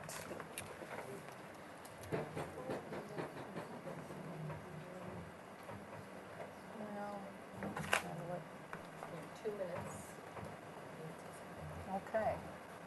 Hi, good afternoon. Could you introduce yourself, please? I'm Peter Bure. My wife Linda is here. We're the neighbors 2 doors up from the site, and would just like to plead for story poles, please, so that everyone can get a proper look at what this project would be, and also to plead for the preservation of the eucalyptus trees, which are a landmark in Santa Barbara since the old days. That's all I have to say. Thank you, sir. Next, we have Tim Putz.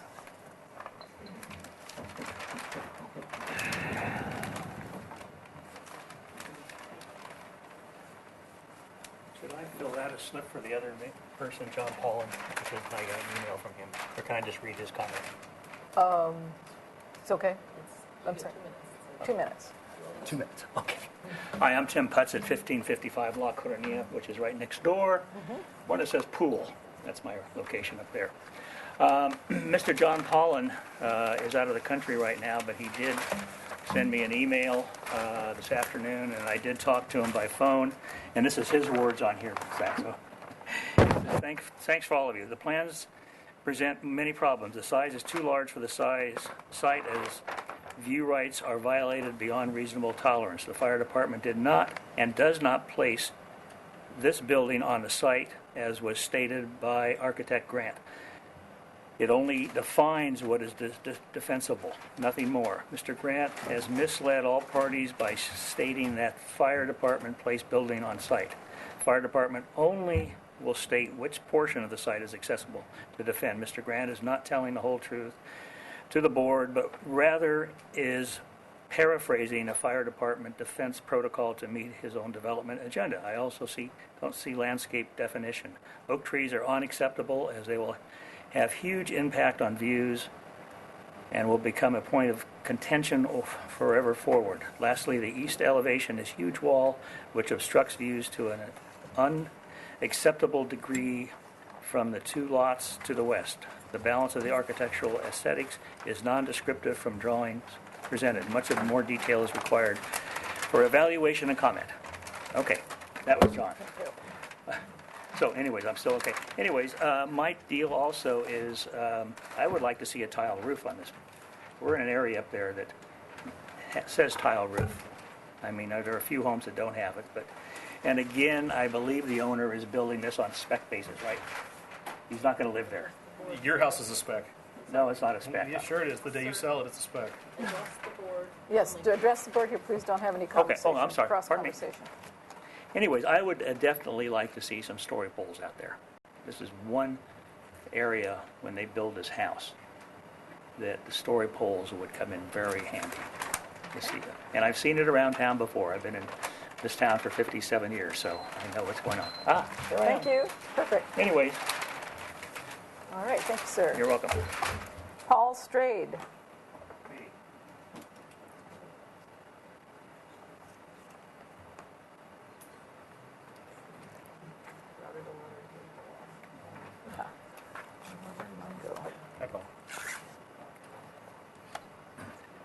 Good afternoon.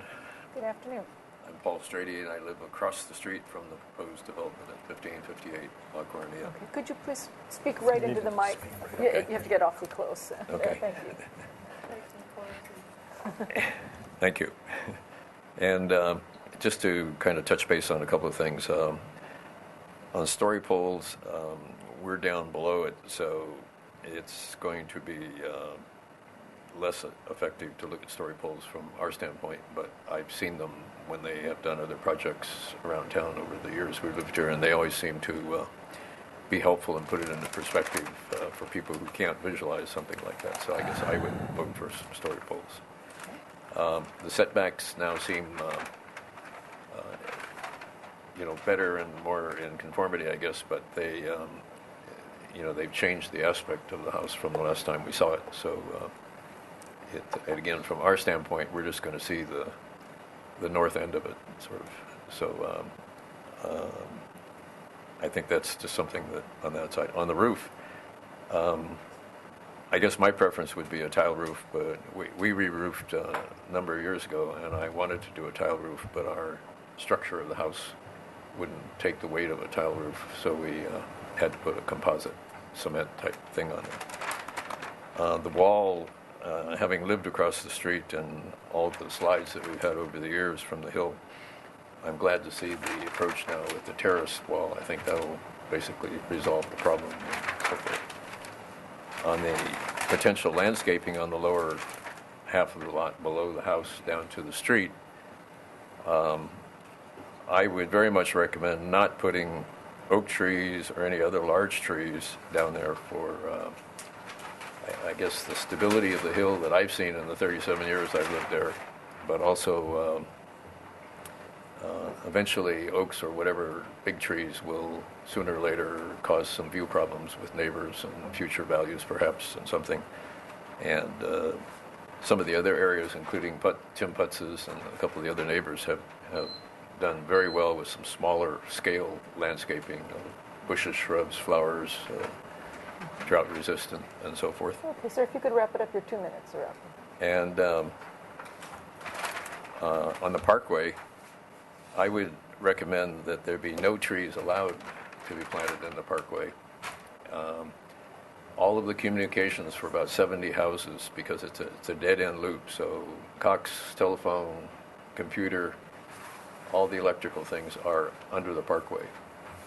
And on Tim Putz and the Berets, they participated in the Beautify Santa Barbara and had the city parks people put in some trees, and the city selected the worst possible trees. They've uprooted the sidewalk, they've ground the sidewalk, it's uprooted the curbs. We have a 3-inch gap offset on the curb, and the bump goes all the way out into the street. Could you wrap up, sir? Your time's up. And I've also submitted a personal letter to the board to ask that you consider some conditions on approving this project, that the dumpsters must be maintained on the property and so forth. We keep them in the file. So I'd like you to consider that. Okay, Thank you. Sir. Okay, Erica Adler.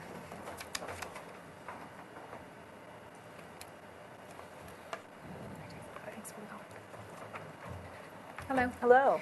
My name is Erica Adler, and I live at 1548 La Cresta Circle. It's the property behind, correct, that you're pointing to. I want to thank Jason and the owner for considering the revision of the garage placement, so it's not a direct impedance on our living space. I do have concerns with the windows that are on the garage and potential light impact that we would have, say it's a late night workshop, etc. That's directly on our property. I didn't see any greenscaping, or green screening, which was indicated or at least discussed at the prior meeting to try to help with that, dare I use the word, plain architecture of the garage. It's going to be, if it is stuccoed, a big white box with southern exposure, so the sun reflection to our property is not, should be considered. The landscape architect, we talked about green screening, which was helpful. In terms of neighborhood compatibility, I too would like to see a Spanish style roof. The traditional Hispanic architecture style is one that is common up there. I'd also like to note that this property sits on a hillside which is visible from the harbor and other areas around town. So there might be composition roofs in our neighborhood, but they are lower. So you're going to be seeing this property up on the hill. So I would request the Hispanic style roof. As well as I have a concern for the apparent height of the property from the north elevation, and perhaps massing, as well as mirror the opinions of my other neighbors that story poles would be helpful on this project, specifically for the neighbor that's not here and out of country, that the placement of the property and height and mass is going to be an impact to him, and I think story poles can clarify that matter. Specifically for the neighbors. And then I also just had a question on the height of the building. It now exceeds over 25 feet where the prior design did not. And there's a roof plate height on the lower floor of 10 feet, so perhaps something can be done there. And I think that is the promotion, and maybe the deck locations too, that was a concern on the prior review, the noise impacts to the neighbors that are down below. So I thank you for your time on the board and hearing the neighbors' concerns. Thank you. So, thank you. Okay, and now we go to questions from the board. I'd like to begin. Jamie? Madam Chair? Yes, Jamie.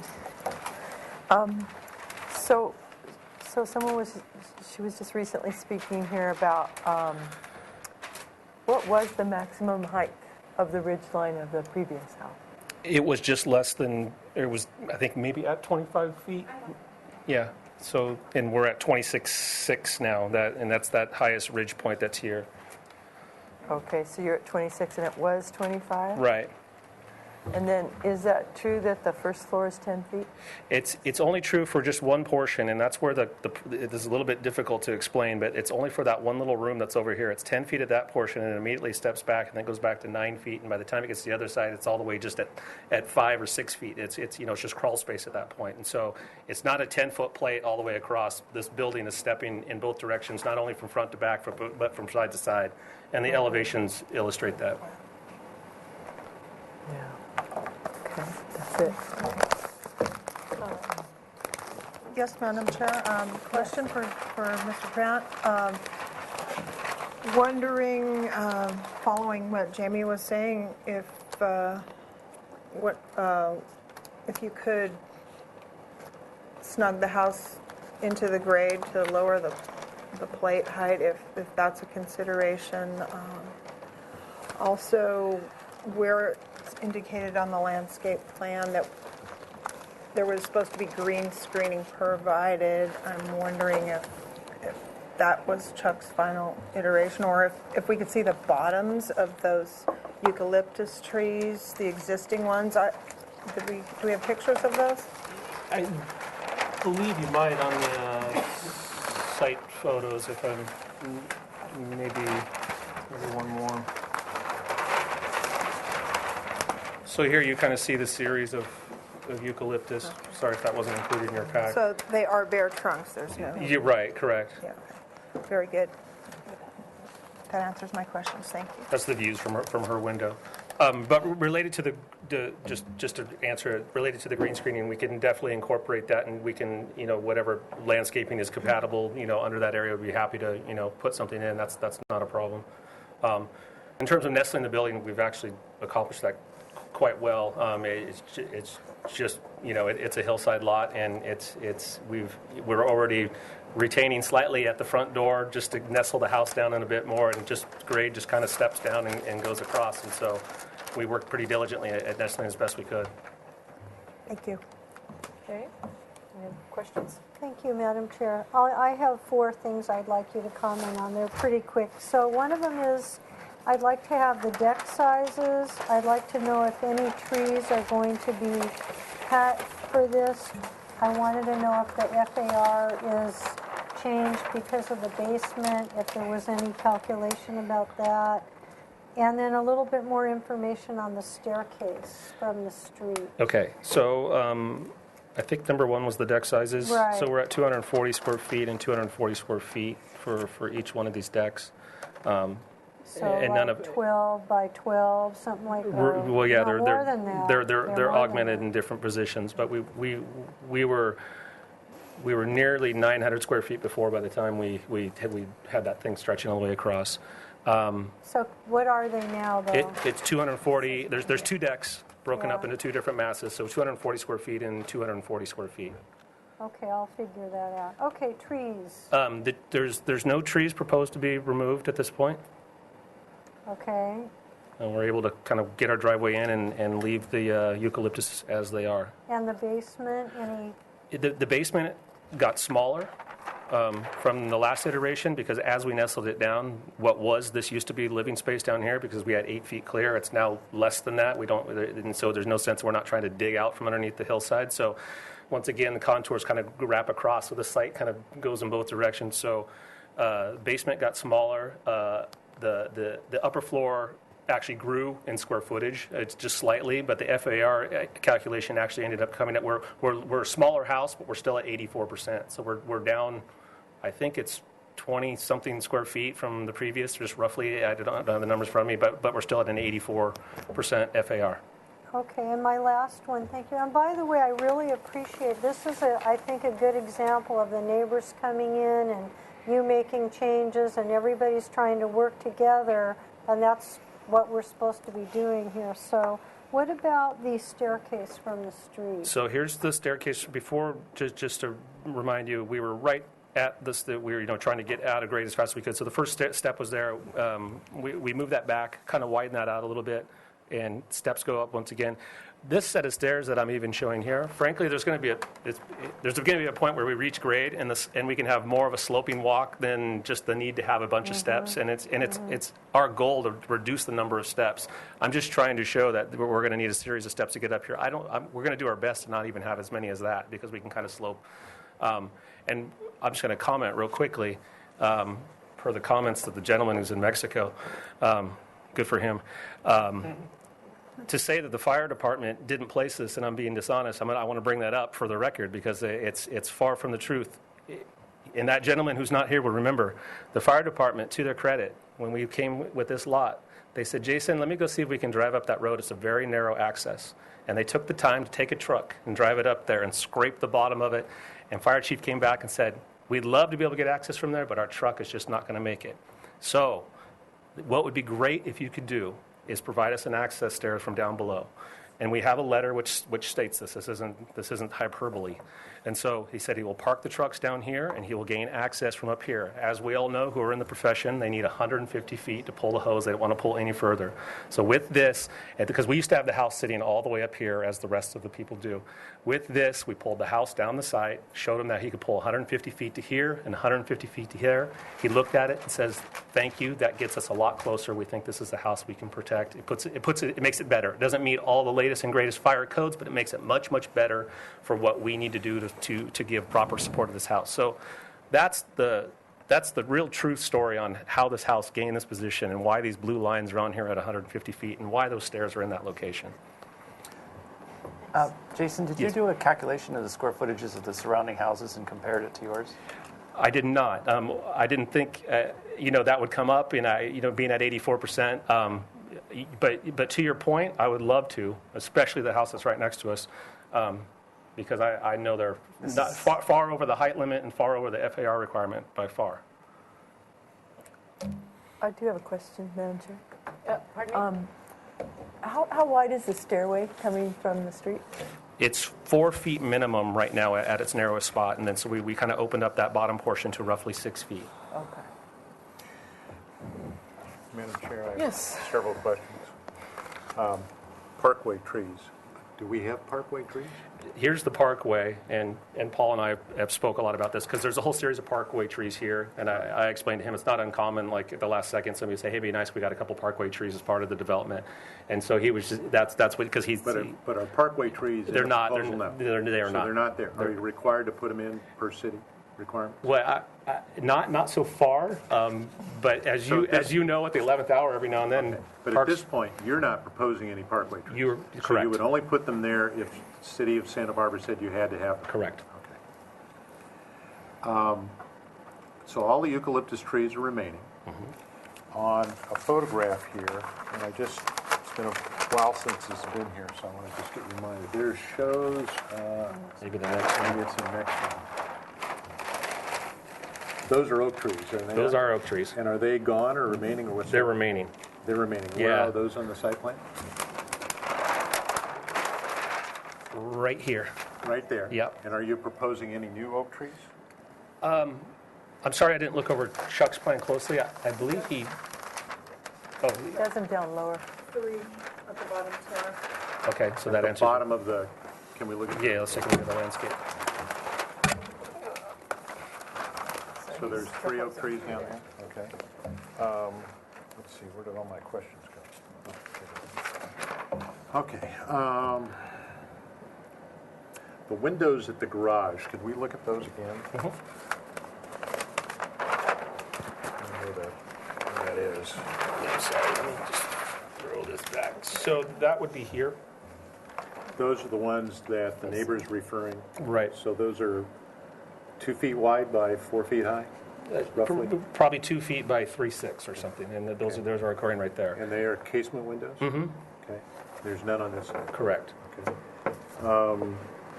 Let's see. Then you said you had some building heights of some of the adjacent buildings, and I noticed on this photograph here, let's see, there's that adjacant home there. Right, and here it is, a scene from down below. Do we know what that distance is roughly? We do. Because on our survey, by our licensed surveyor, he took a ridge shot, and so he gave me here's a shot at the ridge, and then here's a shot at finished grade elevation, and so that is represented on my elevations just based on that. He didn't even actually get over to the higher portion of the house. The house actually steps up another quite a bit. And so based on that information that is there, I sketched in just loosely and roughly, but just as a representation. So do we know what that distance is? Do we have a scale somewhere? I want to say it's 18 feet. Okay. Well, we're getting a scale. Let me ask my other question.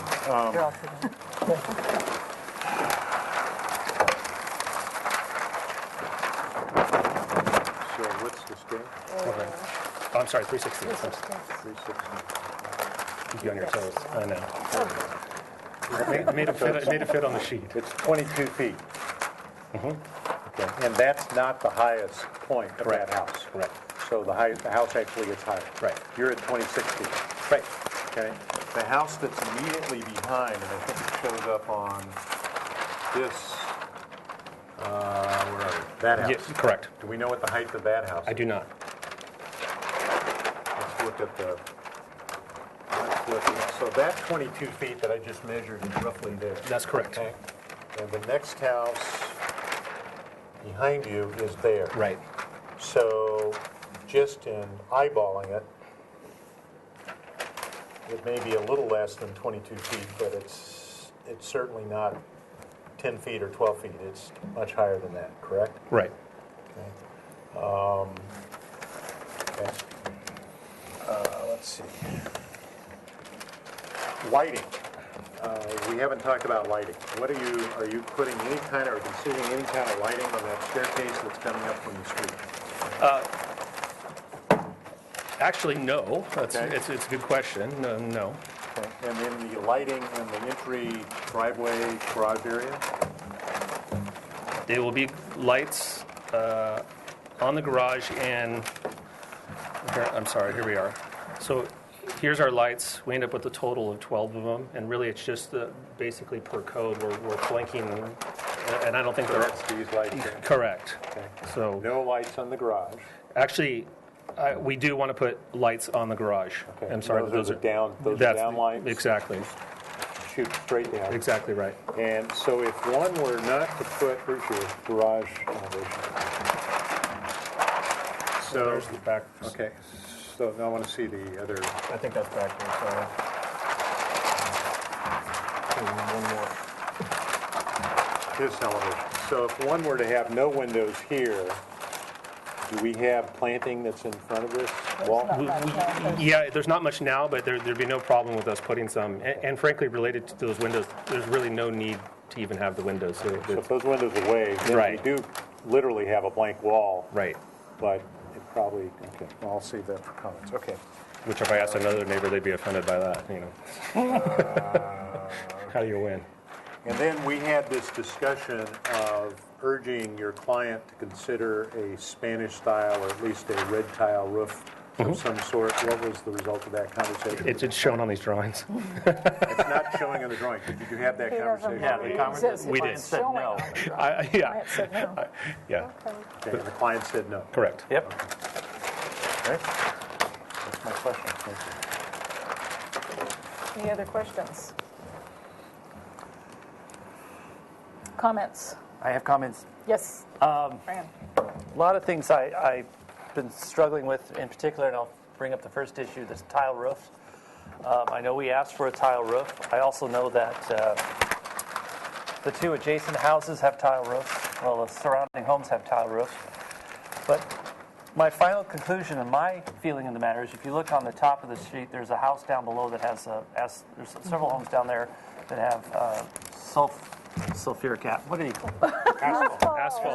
Asphalt shingle tile, and there's actually a flat roof tile roof. The other thing I considered was those that are tiled up on the upper level are not authentic Spanish colonial, which you'd call typical Spanish authentic Andalusian architecture. So with that in mind, I can accept the fact that it is not a tile roof. I think it is consistent with the neighborhood. I also think that the contrast might be actually a plus as opposed to a negative. So that's my feeling on the tile roof. I would like to see, however, I know you're not required, but due to the high profile of this property, square footage comparisons of the surrounding homes. I think that would be a good thing to compare what your impact is on the neighborhood. Possibly reduce the overall square footage, even though again you are within the FAR, but maybe a smaller reduction of the square footage. Otherwise, I think the architecture is consistent with the quality and style of the architecture. So that's my comment. Okay, who's next? I'll go. Mr. Sweeney. Okay.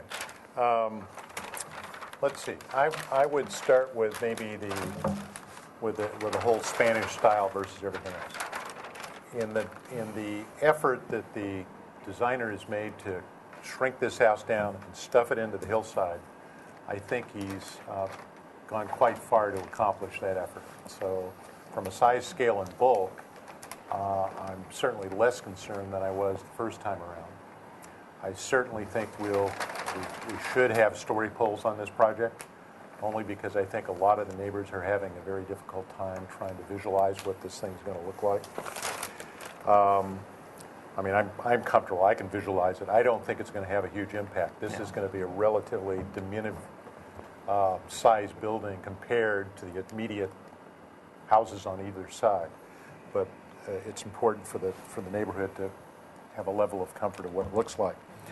I, too, agree with my colleague to the left that as the architecture that's been presented, I think is fairly simple. It's not going to be over-distracting. I think what will be important is the color palette that's chosen for the roof material and the stucco. Yeah, here it is. I would like to see the exterior plaster actually go to a little more of a beige tan color and less of a white color, at least as it's depicted there, so that it tends to, from the harbor and from downtown, it tends to make this house almost disappear visually. And I think in contrast to the adjacent Spanish, 1970s Spanish architecture, it will really quiet the whole viewpoint down. I think that I would look to my landscape colleagues to comment on the oak trees, but I would hope that we could find another specimen other than the oak trees. Certainly, leaving the current oak trees that have been there, they're going to be there. Those are probably acceptable, but to plant new oak trees is probably not a great approach. In the plan itself, on the floor plan where the decks are, here, I would encourage the designer to consider to make this deck smaller and get it to tuck in a little bit, just like this wall here is. Get that deck to tuck in a little bit more so that it's not right out in front. I think that's a little awkward how it meets these two. So that would certainly obviously reduce the size of this deck a little bit. With regards to the garage, certainly if the person that owns the garage is going to have a shop in it or whatever, windows on that side probably might be better. Maybe no windows on this side, but then I think we need to really look at the landscaping. I've looked to my landscape colleagues, to make suggestions about how to screen that wall so it's not just a blank wall. With regards to the staircase, you certainly, I think, have addressed my concern. I would be concerned about what kind of lighting that you might have on that staircase when and if you have to turn it on. I'm assuming you probably wouldn't have it on all the time, but there may be an occasion where you might have guests be parking on the bottom or some reason you need to be able to see down there at night. I'll be interested in the landscaping that would, you've kind of indicated on your sketch that it drapes over these walls down here. So I'll be interested in seeing that. Again, maybe toning down the color of the walls. Maybe looking at a color of the stucco that's closer in keeping with the nature of the grasses and eucalyptus bark and some of the other colors that would mute it much more than it is today. Let's see. And short of that, I think we're getting closer to where we need to be for this neighborhood, in my view. But I think the final colors that we look at are going to be pretty important, and what's been presented to date probably aren't, in my opinion, aren't there yet, the colors that have been shown. You didn't Yeah, I see them saw, on yeah, the I saw, cover? yeah. They're still a little too bright, a little too white. I think the whole thing needs to be toned down. Okay. Did you see the color Yeah, he board did. I that you just- had Yeah. with the different tans and everything on Yeah, it? yeah. I think the colors could be much more muted. Maybe look at the darker brown color of a eucalyptus leaf, some of the other materials. So we're here now. Right. So you think here? Yeah, I Is think good? we need to be closer to Yay-ho? here. Yeah. Closer to that Something side of Something the, a little bit more taupey. yeah, side of the world. Okay, were you complete? I think so. I talked about story poles. Yes, I think I. Yes, you're in favor. Yes, I Yes, think we should have okay. story poles on this project. Comments? Yeah, Sorry. okay, I'll go. I pretty much agree with everything that's been said so far. I think we're moving in a great direction and coming close to where we need to be. But in order to make it understandable, I think we do need story poles, and I'd like the 20 closest homes study, just so the neighbors can see the size, and maybe a little bit, if possible, attention to reduction in the deck sizes and the height. Other than that, I'm okay with the roof. I think it fits the guidelines, and I think it fits the neighborhood. Thank you. Yes. Yes, Madam Chair, a few final comments that I could support the project if we included the screening at the back of the wall, maybe a continuation of some of the other larger shrubs that Chuck's indicated here. And let's see, in response to Fred's comment about the oaks, I believe that the oaks would be appropriate there, that they are sufficiently enough down the slope that they're not going to create any view shed problems, and that they are consistent with the native palette that he has chosen for those terraces. And I guess this is a question. I don't find any existing oaks on the property unless these 3 existing trees here are not labeled. Yeah, I noticed that too, and I'll make sure that we get that cleaned up. Thank you. Jamie? Okay. I'm in agreement with a lot of the comments that my colleagues have made about the story poles. I think that the screening on the south side of the garage, I agree, needs to happen to help nestle in the garage. The windows being out, it sounds like the architect's open to that as far as taking the windows out of the garage. I agree also about the deck being tucked in. I think that would help. With the stairs, I was thinking that what might work nicely for the neighbors to look at is to have the lighting in the side walls. So it's not like pathway lighting, or it's not stair lighting in the stairs where everybody can see. Also, the walls, it looks like the plant material on the Allen block walls. Is that what that is, the Allen block walls? No, that would be Or is plaster wall. Okay, that was the last project. They all start to blur together. No, I just don't see much plant material draping over the walls. Was there a reason? Did you want the walls to show? No, I like it to drape. He's got ceanothus. Where do you see that? Ceanothus Yankee Point, all over the place, draping the walls. Where? It's this symbol. I see agave attenuata. No, but the other symbol with the little, looks like a Pac-Man, that's ceanothus Yankee Point. Okay, in spots. Okay. And then I agree too that I don't have an issue with the oaks. Okay. Thanks, I'll weigh in. I think you've done a really great job. I think you really have nestled this home into the site, and that I really, really do appreciate the elevations. I think it's going to be a very, very handsome house. I agree with my colleagues, the architect colleagues, and everything that they have said so far, even about the deck, kind of this one deck tucking in, there to relieve that corner. I think that's a great point. I also agree with my landscape architect colleagues that the oaks are appropriate for this site, and that they are so far down slope.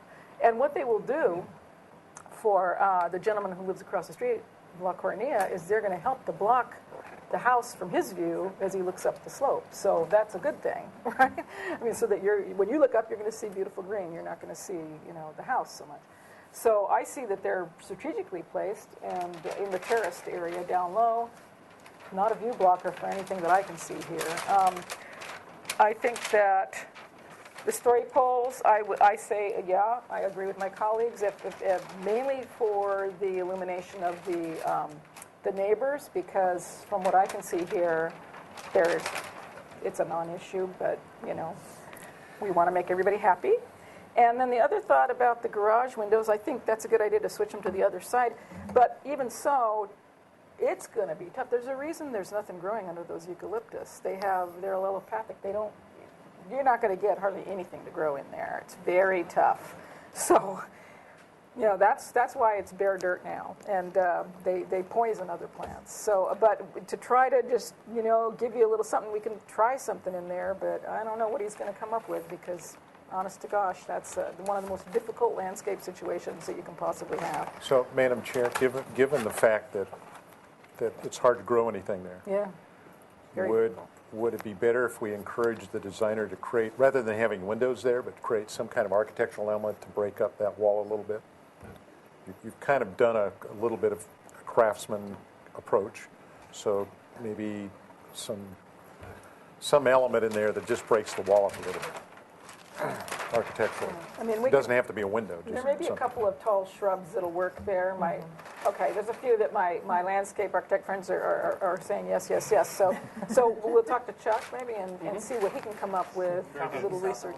Yeah, the one that faces the neighbor across the way. Yeah.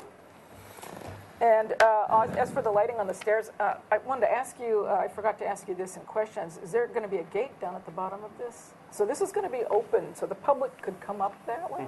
Boy, well, I wouldn't like that on my property. But I think in that case, that's going to be really important to light those stairs. Because, you could get vagrants camping out on the steps. I don't think the neighbors would like that much. But so I would do, as a matter of fact... Well, these neighbors, they'll watch. Don't worry about it. Oh, good. Yeah, Neighborhood watch. Exactly. Very good. So if I was going to do that, I would do wall lighting pointing in this direction, so that way it's pointing toward the house and not pointing toward the neighbors. Yeah, to the point of your other colleague, I think we can get obviously low voltage downlighting. Yeah, those because we're going to have a little sidewall that's right there, and so so in the wall downlit, right, toward the steps. Right. I think that's going to be pretty important, personally. Madam Chair, just one other point for the audience and the neighbors. The issue of dumpsters, the issue of VOC, other things, under the new code, and I'm looking at the architect, you're actually required to do a whole bunch of this stuff. but I would point to staff that this type of letter really is not our purview. This is really the building department's purview, because the building department, will dictate where construction dumpsters have to be located.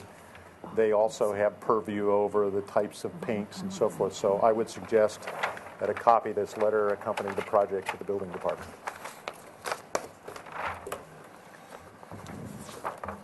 Okay, I guess I was done. All right, so now So action may be taken. action may be taken. Who wants to formulate a motion? Madam Chair, since I did the last motion, then is it okay if I do it this time around again? Sure. Okay. All right, so let's see, can we give it final? No. What can we give it? Why not? Well, because we It's have got all to see his the details. story Oh, we have to see the poles. story Story poles, poles, right. So, where am I at? Okay, action we take, okay. So, I think the motion should be that the project should return to this board and continued indefinitely, so that in the interim, primary purpose of that is the first part of the motion, that we will require story poles for this project. Those story poles should adhere to, I think it's category C, or is it A? I can't remember. Which one is the more restricted?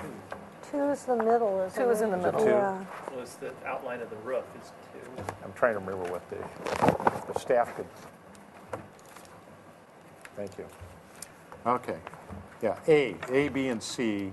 C is basic level, B is standard level, A is the full level. And let me just read full level. All major building forms, corners, ridges, eaves, rakes, outer plate heights, and ridge lines should be shown with vertical poles and horizontal string lines. In addition, stake and string or chalk the property lines where they are not clear, and outline the building footprints with stakes and strings and chalk lines. So in other words, show on the ground where the building sits. All roof planes shall be outlined to show the full body of the structure. Also mark all trees proposed to be removed with bright tape or stakes, and in this case, we're not removing any trees as far as I know, so that wouldn't apply. The next level down, standard level, is select building forms as determined by the board. In other words, we'd have to select the building forms. Poles at corners, correct heights. There's nothing about outlining the building on the ground.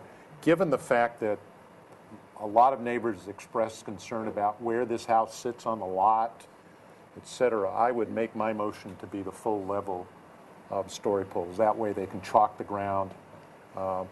Everybody can see exactly where the house is going to sit, and the ridge lines, et cetera. That's level A. That's level A. So that would be part of my motion. So that's the first piece. We then would, as a part of my motion, request that the designer consider shifting the windows on the garage from the, where are we at, south side? Yes. Looking for to the north side. Right. And that additional planning or architectural features to break the mass of the south wall of the garage up would be encouraged. That the board appreciates the breakup of the current plan in terms of exterior decks, but would request that the designer take the deck that's off the family room on the east side and reduce it additionally more in line with the master bedroom on the west side, on the east-west wall. That the board would request that low voltage wall side lights be placed at the long staircase that comes from La Cornilla Drive up the property, and that care be taken that the lighting source be directed towards the property and not to the neighbors. That the designer resubmit a color palette that is much more muted than what has been presented in terms of the color of the stucco and the roof color. The board has determined that the roofing material and the style of the house is compatible with a larger neighborhood in which the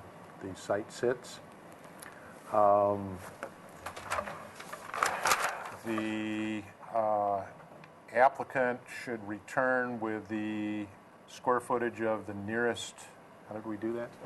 20 residences. So that the neighborhood can understand the context in which the square footage of this house sits.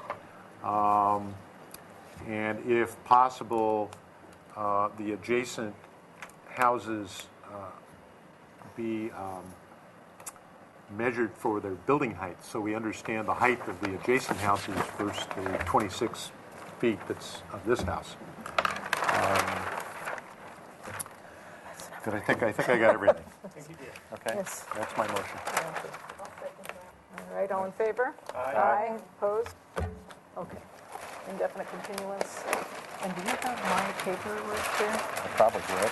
It's probably any one of those. Yeah, it's the stuff here. Oops, that's what I would do. And here's all this. So Michelle, once we get the story poles up, I will let you know, and then they'll schedule the. Got it. Okay, I don't need it. Okay, our next project is 2430 Calle Alamonte. Sorry, Madam Chair, board yes. members, did you want that to be the story polls? Did you guys want to do a site visit, or was that more Yeah. for the benefit of the neighbors? Well, I would like to do a site visit too. I think we should do a site We do a visit. collective site visit. Site Collective visit. site visit. Yeah. Okay. Okay. We can take this second. Actually, I'll give this one to you because that's the review. Okay, it's project design review. Action may be taken if sufficient information is provided. It requires compliance with Staff Hearing Officer Resolution number 59-13. The project was last reviewed on August 26, 2013, and we will wait for some notes from our last meeting. Meanwhile, could you introduce yourselves, please? I'm Eric Swinemson, designer. Farzin Sweet, the owner. Madam Chair, this project was last seen on July 26th. With the following motion was continued indefinitely to the staff hearing officer and then to return to the full board with the following comments. One, with regard to the existing non-conforming garage and the proposed new roof deck above the garage, that the proposed modifications is aesthetically appropriate and does not pose consistency issues with single-family design guidelines. Two, the board finds that the site landscape plan is not required for this application. Three, the board accepts the changes to the bathroom windows on the second floor. Four, the board accepts the square footage of the balcony. Five, the board is in favor of the second-story elevation change presented on sheet A5. Six, a majority of the board finds that a planter on top of the garage would be awkward and may pose a drainage issue. The action was taken on a motion by Miller, seconded by Sweeney on a 6-0 vote. Pierce was absent. Okay, and how did you address those issues? Well, I don't know that there were any issues, what may I but address this one? I'll explain a few minor things that we did change. There was a proposed window downstairs in the front. Essentially, this little window that's going away was moving. We've decided to just omit that window entirely. And then the only other change, minor change, is that I reduced this window to 3'6" in height with the sill at the required 42 inches to meet egress requirements. Just trying to squeeze it as much as we could. We've got a lot of details, and then colors noted. We don't have colored samples or anything yet, but you can see in the pictures we're essentially matching what's already there. It's reasonably fresh paint. We're going with Anderson 400 series aluminum clad windows.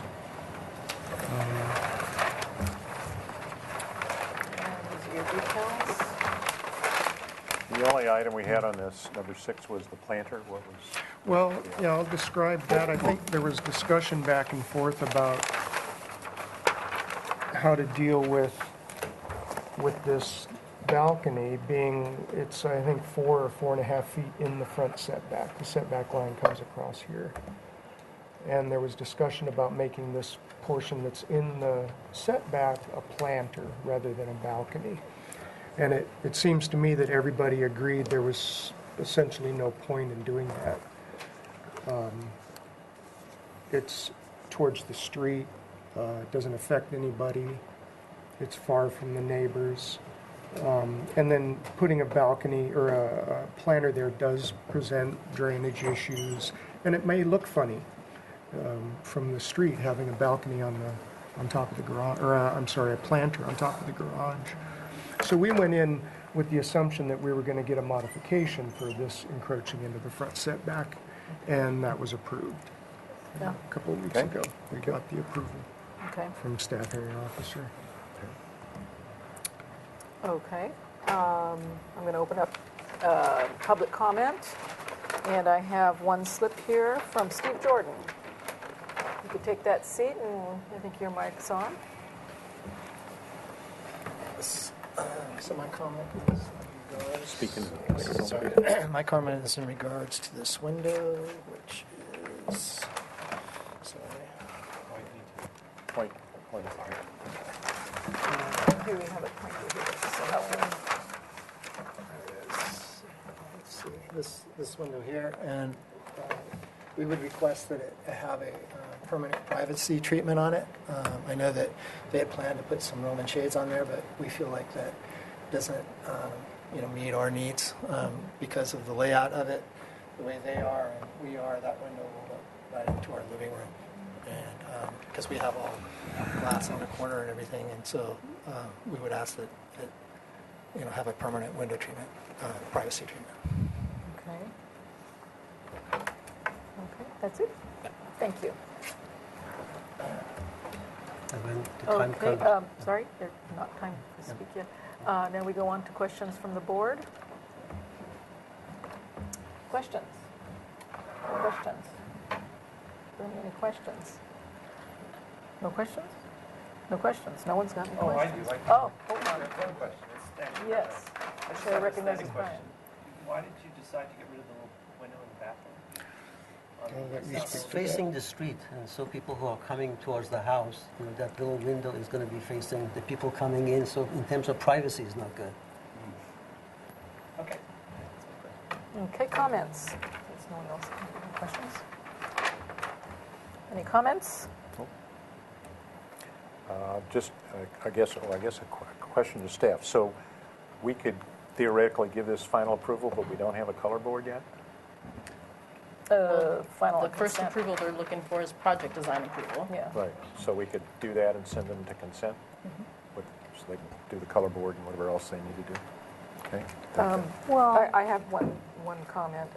So what about what this gentleman, Mr. Jordan, has requested here? Is there any way that you could do some kind of a privacy screening? Well, as you know, I proposed this project February 11 of last year, and of this year, actually, February 11. And I have done everything really that I can to compromise. We reduced the size of the building. We put story poles. We had 4 large windows. We reduced the size of 3 of them. And the 4th one is a bedroom, which is a second bedroom with low traffic. It's basically guest bedroom. It's not a studio with lots of light in it. And in the meantime, anybody who goes to that room is going to be exposed to 4 huge windows from my neighbor who's building a 2-story building. I've seen that one. Those 4 windows is going to be looking into this room. So anybody who goes to this room is going to, for his own privacy, is going to put some kind of a shade so that, nobody's going to see them.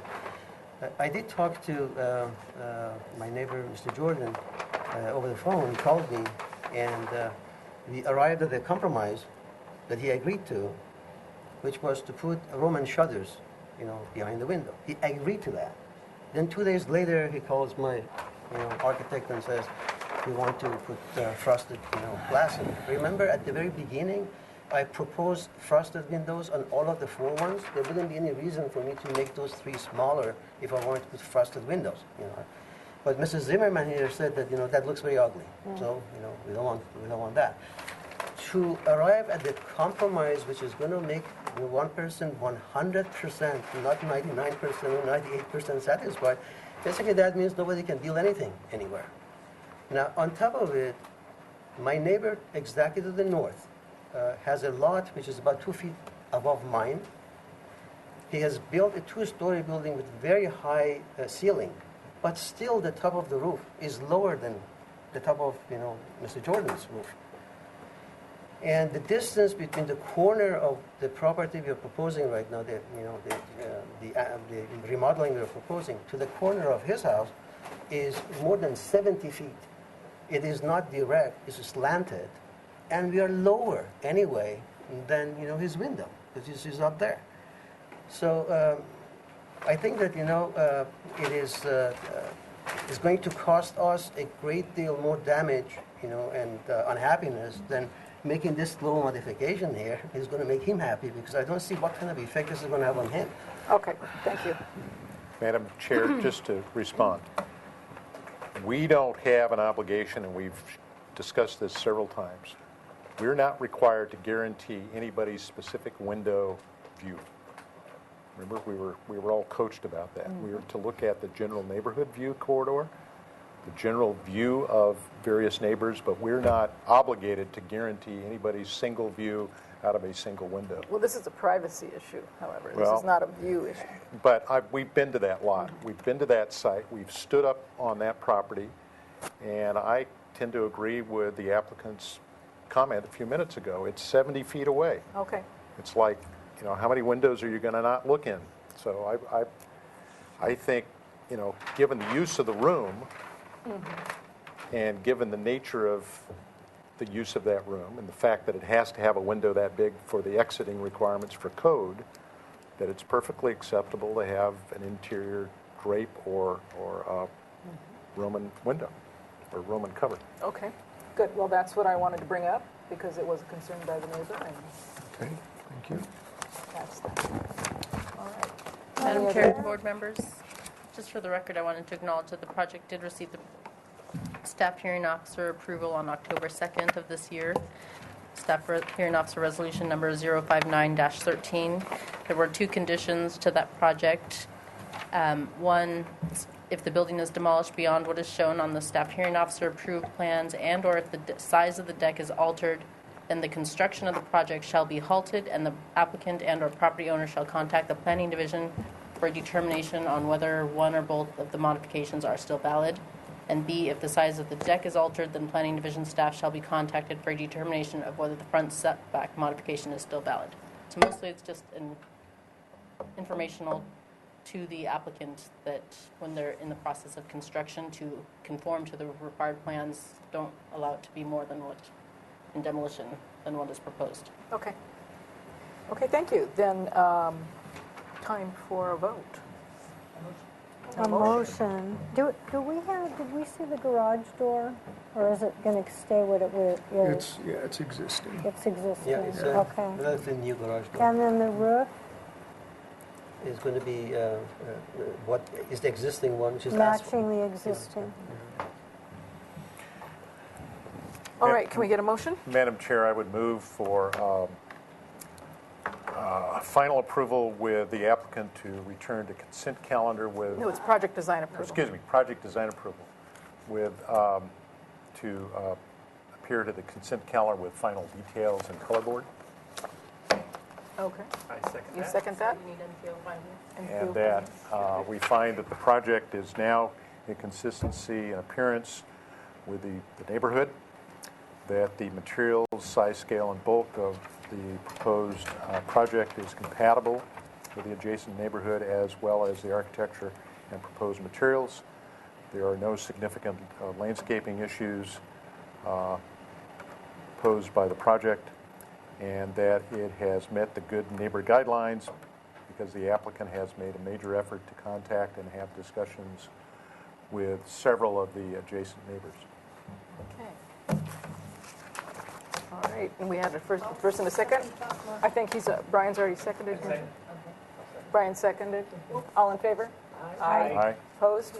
Okay, you have project design approval, and it's an indefinite continuance to the consent calendar with your color board. Thank you very much. Thank you. Yep. Get that with you. No, you're just right there. It's mine. Here, would you send that over, please, this and this? All right, 1727 Santa Barbara Street. Let's try to catch up. Oh, there'll be a 10-day appeal period for that last project.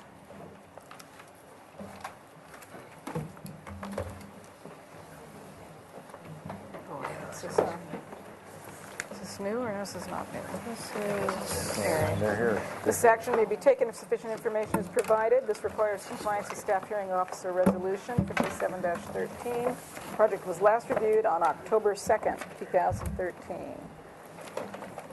Could you introduce yourselves, please? Mark Winke. Scott Armstrong. Okay.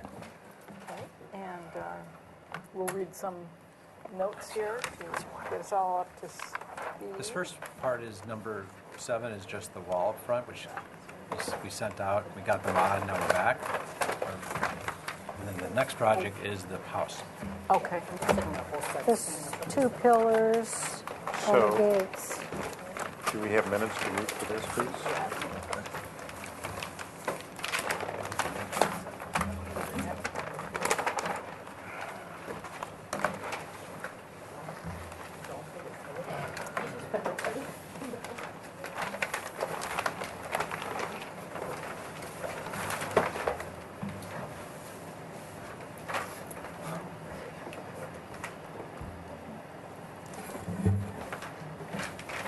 Want me to say something?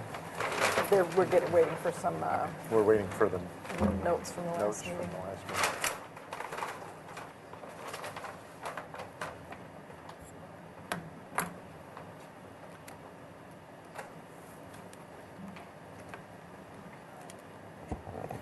Madam Chair, board members, just to clarify for the record, this application is under a new MST for the purposes of the staff hearing officer review for the modification.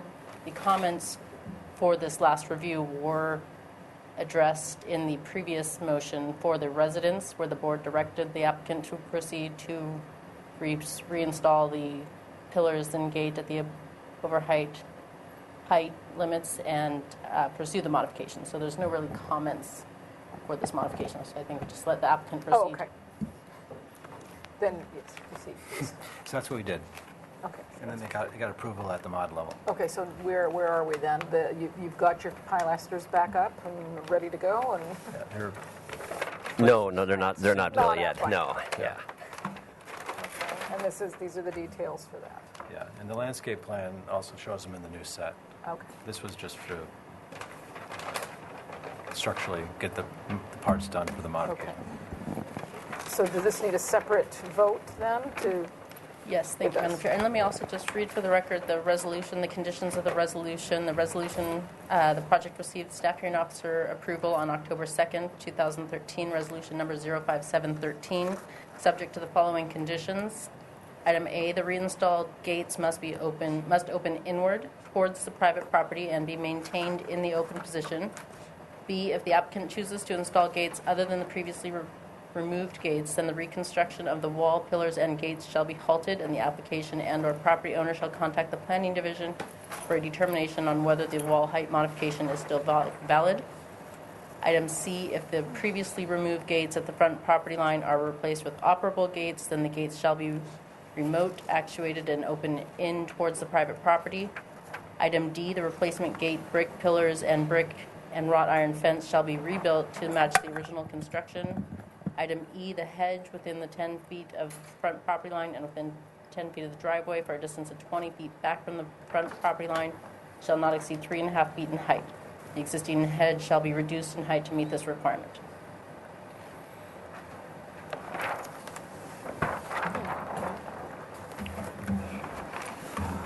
Just for continuing the clarification, that's the So I have a question. The height requirements of hedges, has that been finalized in terms of the city jurisdiction, or is that still? The amendment is still in the review process. It has not been finalized. Okay. Okay. Yes.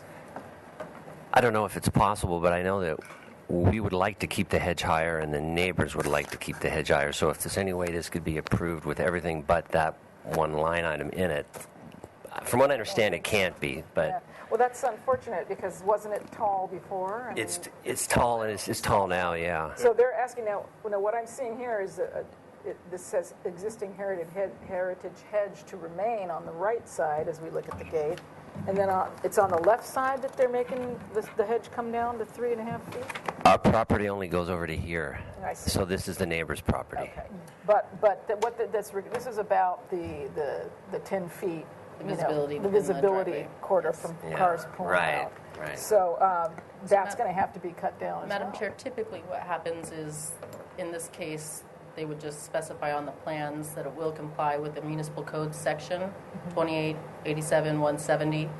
Then in the future, for instance, if the amendment does change and allows for greater height, it just means that it has to be in compliance with whatever that code is.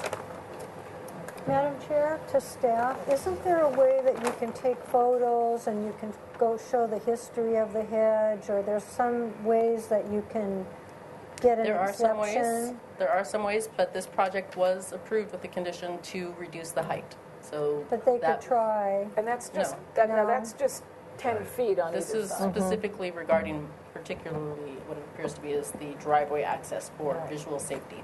Today's However- zone is 42 on the front, and All right. the 10-foot is Oh, also, yes, speak right into the yeah, microphone, please. it's 10 feet on either side, but also 42-inch high maximum hedge in the front. That's the zoning.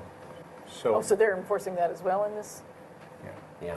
Yeah. So- So the whole thing's coming down. basically what staff is telling us is that currently they're enforcing the 42-inch. You recall that the staff came to us to talk about the hedge ordinance that's now Yes. under review. That is yet to be adopted by the council. They haven't made a decision. There are several people in the community that are going to try to urge the council to make a decision to allow the hedges to remain as they are, particularly in a neighborhood like the Upper East where there's full of high hedges. And I think what Michelle just outlined is that the note that's will be on the drawing is that it will have to comply with that section of the code when it gets codified. So it's kind of beyond our ability to deal with it, other than if we wanted to make a comment that says we would encourage it to be high. That's probably all we can do Okay. And that was as a done. board. And that was, you We guys already did that at the We did initial that. review. And they last time. evidently did it. So, Madam Chair, I do have a question. Are we going to go to public comment or questions, or how do you Yes, do we that? are. Okay, well, then I'll hold my question. Public comment, we have Mary Suding. If you could please step up here and sit in this chair and speak into that microphone, please. May I say something, please? Yes, about please the introduce hedges? yourself first and speak right into that mic. Okay. Yeah, you have to get kind of close. Several years ago, we were notified about the tall hedge along Santa Barbara Street and along Isley Street. And at that time, the city required us to have 3 arborists come out and verify that that hedge was done prior to the new law, I believe, for the lower hedges. So the height of the hedge was okayed at that time. Now, I don't have anything in writing, but I have the distinct memory that the tall hedge was required.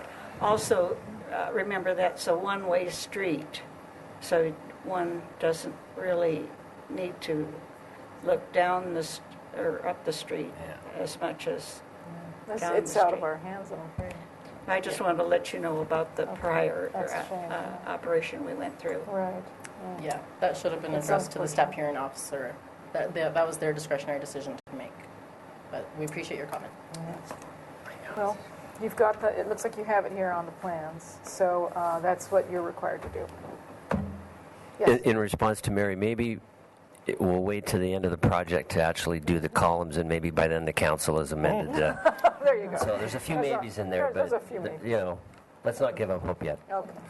Madam Chair, board members also just like to acknowledge a letter from Ms. Paula Westbury. Okay, thank you. All right, I'm going to close public comment, and I don't have any other slips up here. And now we go to questions from the board. Excuse me. I have no questions. No questions? Just a couple of questions. One is to staff. Maybe the applicant will respond. There's been a lot of construction going on in this site. Fence walls have been put up, the block walls have been put up all the way around the site, et cetera. Has that all been done with permits at this point? Yes. Okay, that's with the grading permit? Yes. That's outside the permits that are still being reviewed here, correct? Yes, yeah. With the original permit that I have, those walls were very similar to the ones that were on the approved set of plans dating from 2008. I met with the building inspector, and given that you guys told us a couple meetings ago that the landscape plan was approved, I told him that, and they said because we had been just sitting there doing nothing for so long, that it would be okay to proceed with those. And they were all engineered and soils inspected and inspected by the city building department. There's also been a lot of site work into the street, et cetera. Well, we have a permit. We had to do a new So that's all been permitted? That's Absolutely, all I wanted to yeah. know. Okay, Yes. thank you. So, and then just the additional question, so just to clarify and remind us where we were before, the gates that are going to go in are the old gates that were there before, and they're just going to get locked in place, correct? Yeah. Okay. Okay, any other questions? Comments? Since I was the one that gave you the most grief. So we're just doing the gates in the front. Oh, I support the gates, yeah. Okay. That's all we're doing right now. That's all we're doing. Madam Chair, question to staff. If the motion, if we're all in agreement, the gates in the front is okay and that the hedge is out of our control, then is the motion just for final approval, or what is the motion for? Project design and final. Yeah. Okay. Give it Project design with NPO findings and final. Thank you. All right, Madam Chair, then I'll move a motion that finds this application for the historical front columns, the gate, fence, and wall is acceptable, that its consistency and appearance within the context of the neighborhood and within the specific context of this block, and was part of an historical wall and hedge design, that it's compatible with the proposed residential design that's going to be reviewed under item 8, that the quality materials are acceptable, that the board is in agreement that the existing gates be restored and placed in permanent position, and that the project has been interfaced with the adjacent neighbors and does not impede the essence of the neighborhood. Okay, and we have a second? I'll second that. Okay, Jamie seconds. All in favor? Aye. Aye. Jamie. Jamie. Okay, and there are the gates. Okay. Is that a separate sheet, or is that, Yeah. or is it a part of, no, it's part of the whole set? That's This is the separate sheet. All right. That way. And then, okay, and now for, These are the, we have two here? or- no, these were the sets that we submitted. Okay. This set has a rendering in front, so Okay. I brought the whole Okay, set just to make sure. that's fine. And we have colors to talk about, and there's, I think, maybe another detail in the new set, construction detail, or two. Okay. So, We have more, oh my God, all those. so we have 16 comments based on the last appearance on July 26th. Following motion was made, project design approval with the finding that neighborhood preservation ordinance criteria have been met as stated in subsection 22.69.050 of the City of Santa Barbara Municipal Code, and continued indefinitely the full board with the following comments. 1, the Single Family Design Board finds that the project qualifies for an exemption from further environmental review under CEQA guidelines section 15183 based on city staff analysis and CEQA certificate of determination file for this project. 2, the board had positive comments regarding the project's consistency in appearance, neighborhood compatibility, quality of architecture materials, and good neighbor guidelines. 3, the neighborhood compatibility is met when considering that Santa Barbara Street has a variety of architectural styles. 4, the landscape plan presented has been worked out in detail with the adjacent property owners. The board finds the landscape plan to be compatible with the neighborhood. 5, the board would encourage that when the city reviews the fences, screens, walls, and hedges ordinance, the city allow the board to have some flexibility to encourage, in this case, the higher hedge and wall components due to the historical context of the block. Note, a separate application will be pursued for zoning modification, rebuild, so forth and so on. And that's the action we just took a few minutes ago. 6, study the window and venting elements on the front elevation at the garage. 7, study the prominence and embellishment of the front entry door. 8, study how the front door relates to the Juliet balcony above it. 9, the board finds the arched element with the covered patio area on the rear of the elevation to be acceptable. 10, the general height is acceptable. 11, the board appreciates the scale and proportions of the front entry massing and recognize that it's below the previously allowed building height. 2, study the wood mirador. Consider using some dimension of solid paneling at the base.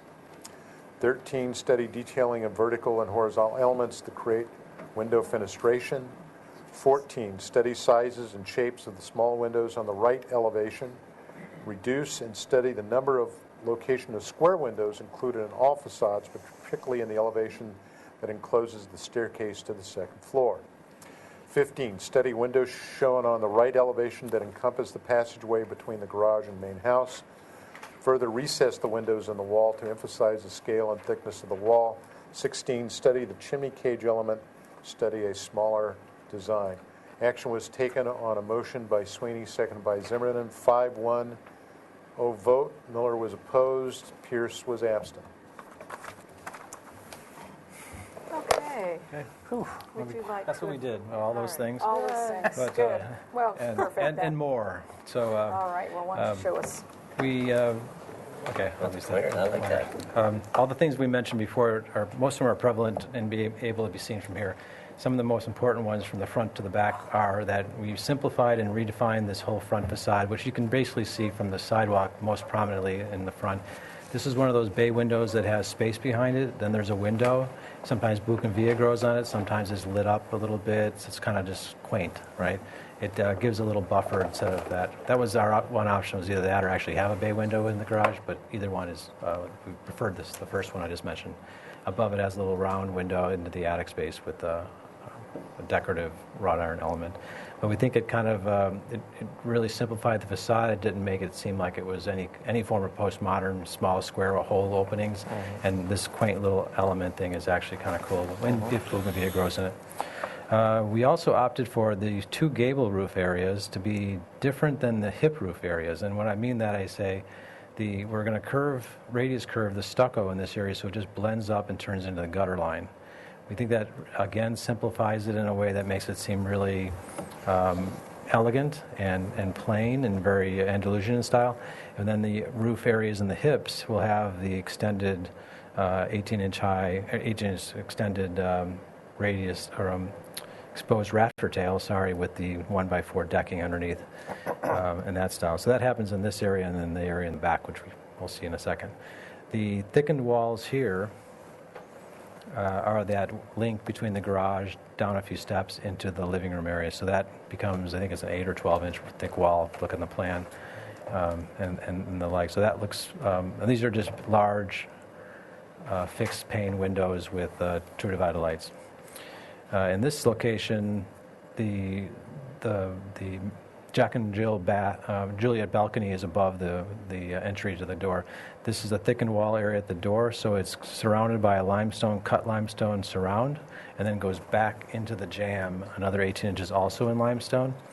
And that's very typical to a decorative, but simplified decorative surround type for a decorative door. The door itself is stained with true divided lights in the front. There's a garden wall in front of that, but we've seen that already before.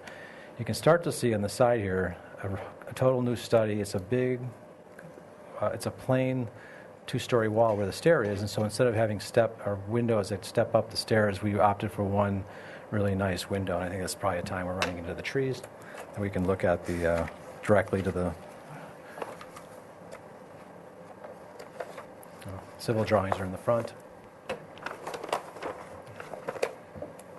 right, look at this section. All right. So in that case, it was a kind of a large, almost like the window is a two-story space, so it's just one large paned window, reminiscent of the other proportions, but in a grouping that's different, and should just add a lot of balance to that facade, which is one edge of the tower. Okay. Going down, remembering.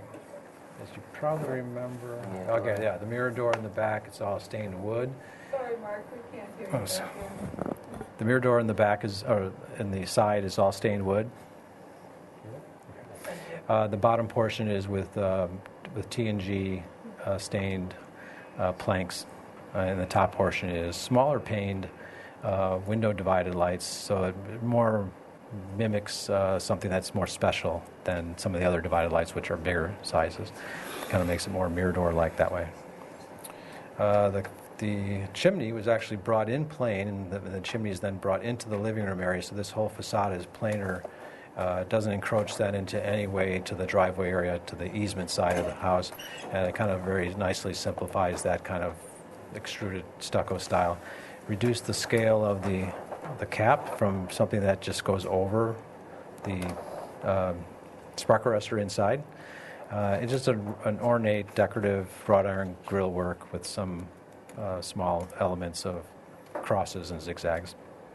And we're going to have shop drawings for all that when it's under construction. Let's see. There's still a few smaller of these small windows in the back area. They happen to be bathrooms, and in this case, over the TV zone, south-facing. So, we can either eliminate them altogether or just have them in there for sort of decorative elements. They kind of go really nicely alongside the side of the TV and the bookcases. So we left them in there. I think that's it. Everything else we already talked about. You like that. There's a very diminutive, small, those are flower pots that are usually decorative colors that are just hang in the wrought iron. Very simple piece that's been done before. And I think that's it. Okay. Okay, now it's time to have public comment. Remember, you have 2 minutes to speak. And we start with Tom Smith. You must come up and speak into the microphone and introduce yourself first, please. Yes, thank you. My name is Tom Smith, and I'm representative for owner at the property at 1723, but I am waiving my comments at this time. Okay. Questions that I had have already been answered in discussion with the builders, so. Okay, wonderful. Thank you, sir. Next, we have Matt Freitas. It's the same. So, Matt Freitas, I'm going to pass. Okay. My questions have been answered as Okay, well. wonderful. So thank you. Thanks Thank for you, sir. coming. Scott Armstrong. That's me, so I wasn't sure if I was going to sit here or not. Oh, I see. Oh, you're Put him in good. the Well, hot we're seat. going through these in a hurry. Yeah. Mary Suding. Back in the hot seat, Mary. I think great improvements have been made, and I'm very appreciative of everything that this board has done to help that along. Thank you. Thank you. Yay. We have happiness. It's getting warm and fuzzy in here. All right, I'll close public comment, and now we go to questions. Oh, excuse me. Sorry, Madam Chair, just like to acknowledge a letter from Ms. Paula Westbury. Okay, thank you.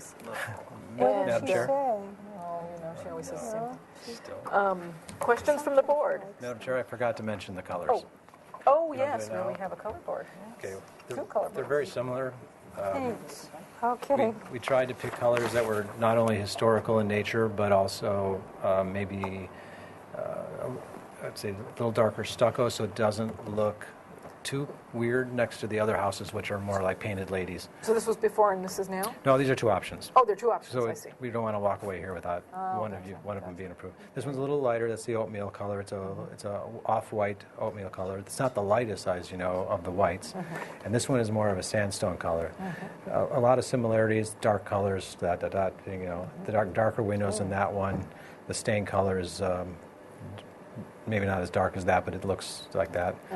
It's a stain color for the wood. And then this green is a little bit lighter, more sage, I think is called something. And then the lighting is... Well, like... The copper is copper, not coppery. It's copper, it all turns to that color sooner or later. But Lovely. So, Okay. right now the plans show this, which is a little bit darker color of the stucco. But we didn't want to go away with at least looking at an option where it may be more whiter. Okay, thank you. Okay, questions from the board? I have no questions. No questions? So, Madam Questions? Chair, to staff, this project's been here a lot, so I'm trying to just refocus. Theoretically, we can give this final approval if we believe the drawings reflect final drawings and the color boards are here. So I guess my question to the designer, could you just thumb through quickly the details, please?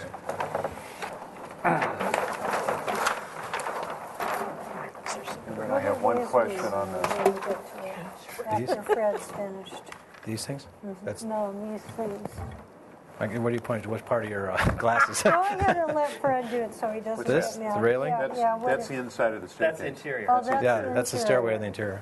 These are sections. That's a section through the house. Okay, so these are the standard details for outdoor door swinging, French doors, a window that's placed back in the wall. There's a little, I forgot about that, but a little sill kick out that's part of stuccoed. And then the detail, this is the Juliet balcony, I guess we're calling it, for that. It's basically blown up, showing the kind of typology of the metal, and then we're going to have shop drawings made of that. And then that also is shop drawing. This is the shape of it. This is the two kind of conditions that I talked about earlier. The top part of the roof thing has a edge and then a decorative beam cut. The bottom side is T&G. Or actually, we're looking at T&G on all of it, or was it going to be soft colored with stencil? Both nice. We're thinking about doing some stenciling on the beams in the tower and the living room. Awesome. Yeah, so that would be that. And then this is... People that know how to do that. Whether they'll go outside or not, I'm not sure. You have a double starter row on the tile? Yeah. Yeah, there. And then the usual, each eave condition for the gable end and roof. Seen these a million times. And the rake ends will be scalloped. Yeah, that's right there. Window? That's enough. That's Yeah, enough? I just wanted to make sure all the stuff's there. And then just one last question on the colors, on the color board. There is another Spanish house that's just one house away from this, down Santa Barbara Street. Yeah. Do you recall? And it's a light colored house. Right. Is it closer? Which one would it be close to that color? My recollection is it's closer to white. It's closer to white, so it's almost white, and these colors aren't going to be quite as white. Okay. Thank you. Are you going to do a smooth finish or a rough? Smooth, yeah. Yeah, Steel that's trowel. what I thought. Okay. That's They only do that in their books. Michelle? Madam Chair, board members, just to confirm, this project does require compliance with Tier 3 stormwater management program, so if they have not done so already, they could address the site drainage and how that complies with the Tier 3 swim requirement. Okay.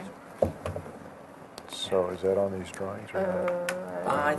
Yes, it has been addressed. I in haven't the actually drawings, seen these drawings. Civil drawings? They're on the civil page. Civil page, okay, that's that way. With the It's before With the retaining A's walls? here. Yeah, let's have a look. Okay, C101. Is it C501? That's part of it. Yeah, it's on C101. C101 I'm on right now, looking. I'll give you the Reader's Digest version. All the water slopes downhill to the back. And gets to this area in the back here where we it's go. all retained. There's an underground sunken dugout retaining basin, so all the water will sit in there, seep into the grade, and probably never actually leave the property until there's so much water saturated that it does, like a big storm, 100-year storm or something. Okay, so I see And that's that just here. normal as Sweden. Yeah, stuff. stormwater infiltration system, Yeah. to riprap. Yeah, so all those retaining Got walls it. have French drains Okay. and So you have complied to the tier 3. All right, I think we're ready Madam for... Chair, board members, Yes. there was another public comment that was just brought to my attention regarding the color board. The students would like to request that the body color be considered for the lighter color and the darker color be considered for the trim. Do you want to go over that again? Oh, so like that, so that this would be the house base and this would be the trim? there's trim meaning this stain. My preference for the Historical Landmarks Commission. Years ago, I did color for the Historical Landmarks Commission for the place within the Pueblo Viejo area. And so I have a little experience with it, but I'm not the end result. I prefer the lighter of the two stucco colors and the darker of the trim color. The darker color in the trim, which is over, wait a second. You're talking Well, about this one's darker. Window or No, the darkest color. Yeah, it's the solid clear. There's two trim colors that See, these are the two The one, proposals. the one on the right is the darker. Yes. Yeah. Okay. Well, we'll consider that. We will consider that. Thank you. we're still at questions. We're still at questions. I'm done with mine. I have no questions. Comments? I have comments. Yes. Great job. Oh, thanks. I'm very comfortable with the style of this house. I think you've come a long ways. Not only that, I feel this house, now that you've got it located between these two ladies, is actually going to be calming in terms of the whole juxtaposition of all the three properties. So I think it's a great job. And just suggestions, maybe a couple brackets under the mirador and thicker window sills. Other than that, I think it's a great house. I think you've done a great job. So those are my comments. I think we're there. Okay. Any other comments? I think we're there too. Beautiful. How does everybody want to weigh in here with what Ms. Suding had to say? That's a lovely combination as well. I like this light better. I like this light better. Yeah, I like that better than this. But what she would like would see the lighter base on the house and then the darker. Yeah. What is this one called here? So it would be oatmeal with this, everything on this board except for the oatmeal. Unless that, does So everybody agree with that? Is that all right? Yeah. There's actually a Santa Barbara color that the smooth stuff comes in. It's not on here. Yeah. It's the newer one. The color, the name got of a it. dated Barbara's color. Beautiful. Yeah, I probably do. It's like this kind of. Oh, it's a little darker. Yeah. Well, let's take a little vote on that, or Or I think we could just make it part of a motion. Madam Chair, I would move that we give this project final approval Yes. with the acceptance of the changes presented today that address the July 26 meeting, that the board would accept the color board that incorporates the colors that are on Scheme 1 as presented, with the exception that the body stucco color be X81 oatmeal, base 200.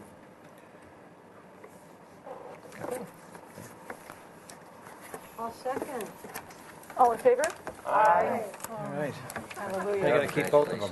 Okay. Congratulations. It's timely, you deserve it.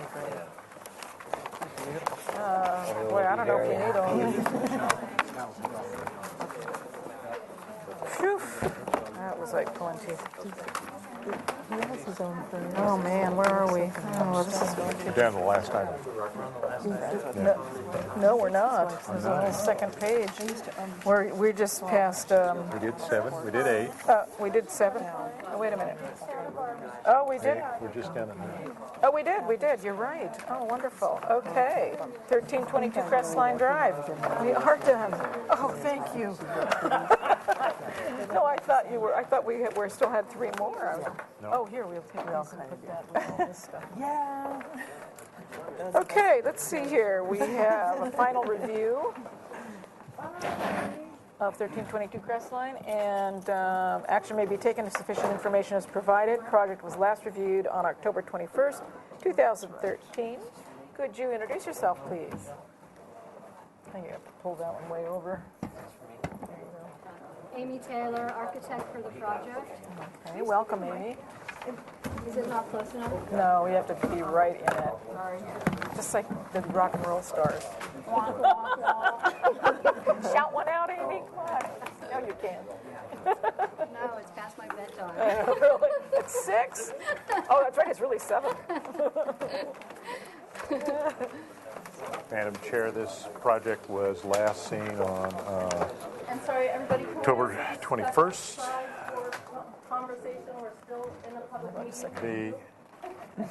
The following motion was made at that meeting: project design approval, and was continued indefinitely to the full board with the following comments. 1, the board had positive comments regarding the project's consistency in appearance, neighborhood compatibility, quality of architecture materials, landscape is acceptable with the following comments. 2, provide a definitive location for the pool fence. 3, provide pool fence details including style and height. 4, provide Tier 3 stormwater management plan, especially if tanks are proposed. 5, clearly denote legends and symbols on the present plan. 6, clearly denote irrigation systems on the present plan to show coordination with the Tier 3 stormwater management program. 7, the board finds the window materials and locations are acceptable. 8, study the landscaping to ensure compliance with high fire area requirements and pool safety. Action was taken on a motion by Sweeney, seconded by Woolery. On a 5-0 vote, Miller and Zimmerman were absent. Okay. Okay. Presentation. One of the landscape plans has the stamp from fire department to take care of that item. Okay. I don't think it's in this set. I don't think your speakers are. Yeah, it's on. Is it not loud enough? You're good. Still? You're good. To address the pool fence, we are keeping the existing fence. We have some changes to the site plan that allow the existing fence to remain. We've moved the pool equipment, which we last showed below the deck. We've moved the pool equipment over near the house, which resolves a lot of issues and reduces expense in terms of enclosure. And trying to reduce the stormwater footprint, I've dropped in a small piece of lawn here, and I've reduced the patio area to this end. I was trying to get a net zero add on the hardscape, and I'm at about 569 overall instead of 500, which still triggers the Storm 3. In terms of, I guess we can go to landscape plan. So the deck basically without equipment under it. I've consolidated all the details to the one sheet. The deck will have space between boards to help with the drainage there, so it's not an impervious surface. I've added a drainage plan. This is a very constrained site. It's steep slope off the back. There's quite a steep slope down to the neighbor. And this is an older development that basically took all of the water out to the street. I did originally analyze to try to divert some to the hill with energy dissipators, and I was really uncomfortable with the potential flow in a heavier storm. So I abandoned any dumping except for just the garden itself can trickle through down to French drains with daylights that can break it up quite a bit and reduce. Actually, I'm trying to take some of the roof that currently drains out the back, and what I'd like to do here, essentially this project needs filtration or treatment more than retention or other strategies. So what I'd like to do is use this product in a catch basin. I can stack 2 catch basins to get enough depth so that my pipes from downspouts and from patios, I think there's like 2 or 3, can come into here, get filtered through this relatively easy maintenance item, and then continue out to the street.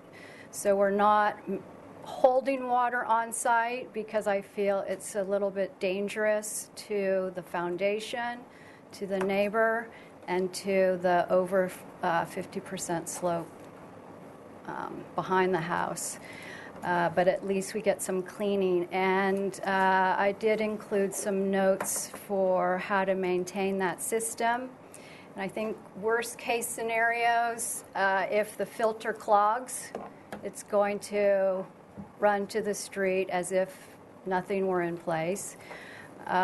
Owner could eliminate the filter, so it's pretty much back to pre-existing or current conditions.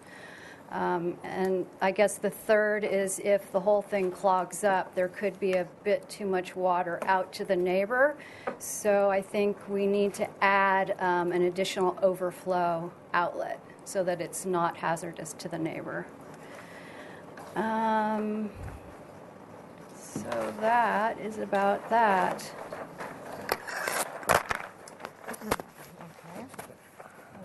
I think, high fire. Oh, I do have irrigation plan. And I guess that's the only other thing I suggested. And I included the erosion control during construction. So if we go all the way back, no change to any of the house sheets. So I apologize, the lighting plan has interference with irrigation. Are we missing a sheet? We don't see L1.1. We don't have one, L1.1? We don't have one here. Oops. That's the planting plan. We'll come Right. over here then. Oh, no. Wait, it's stuck. Oh, there it is. Oh, okay. Do you have the stamped one over there?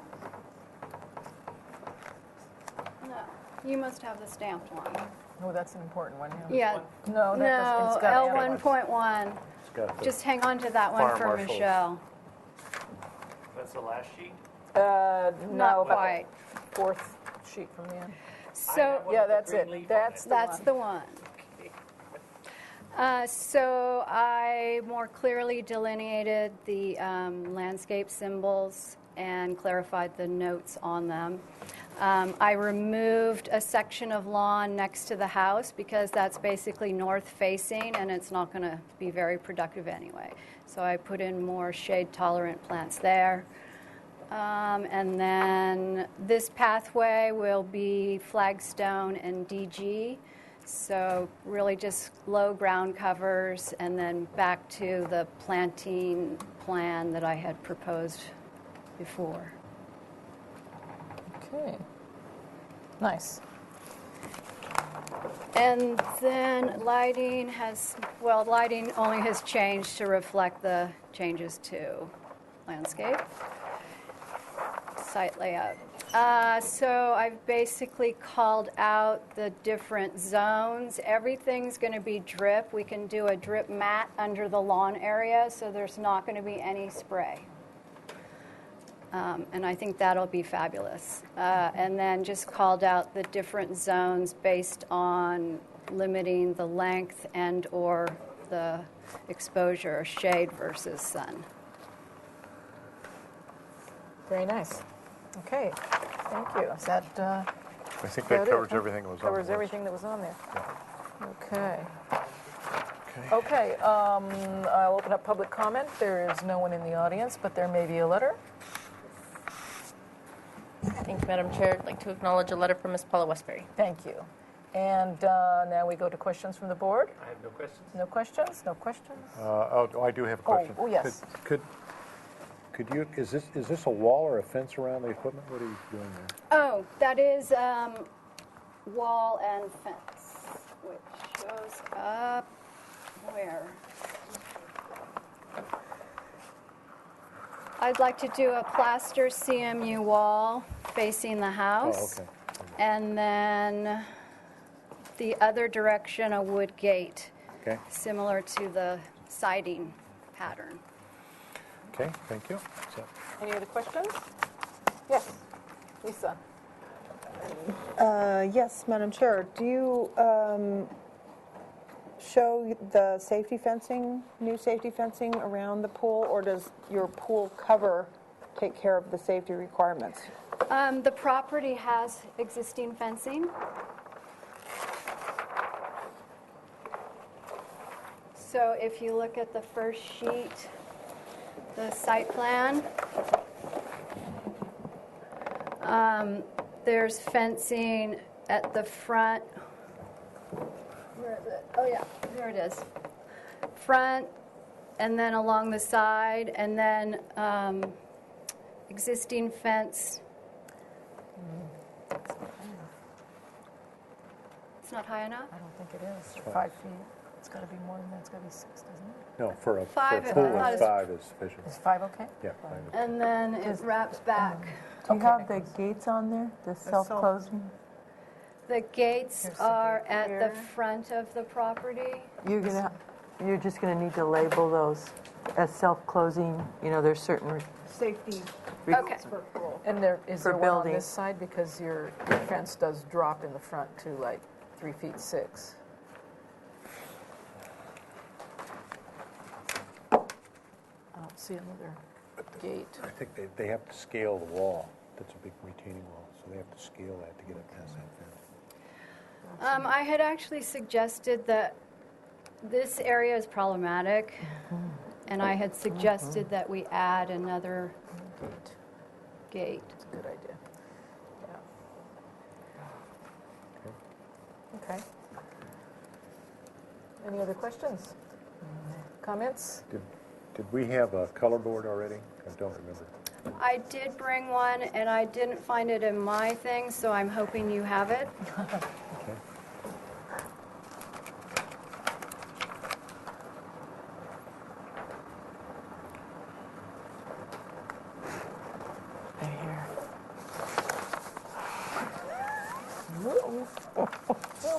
Back on consent. Okay, I have a bad copy of one. Okay.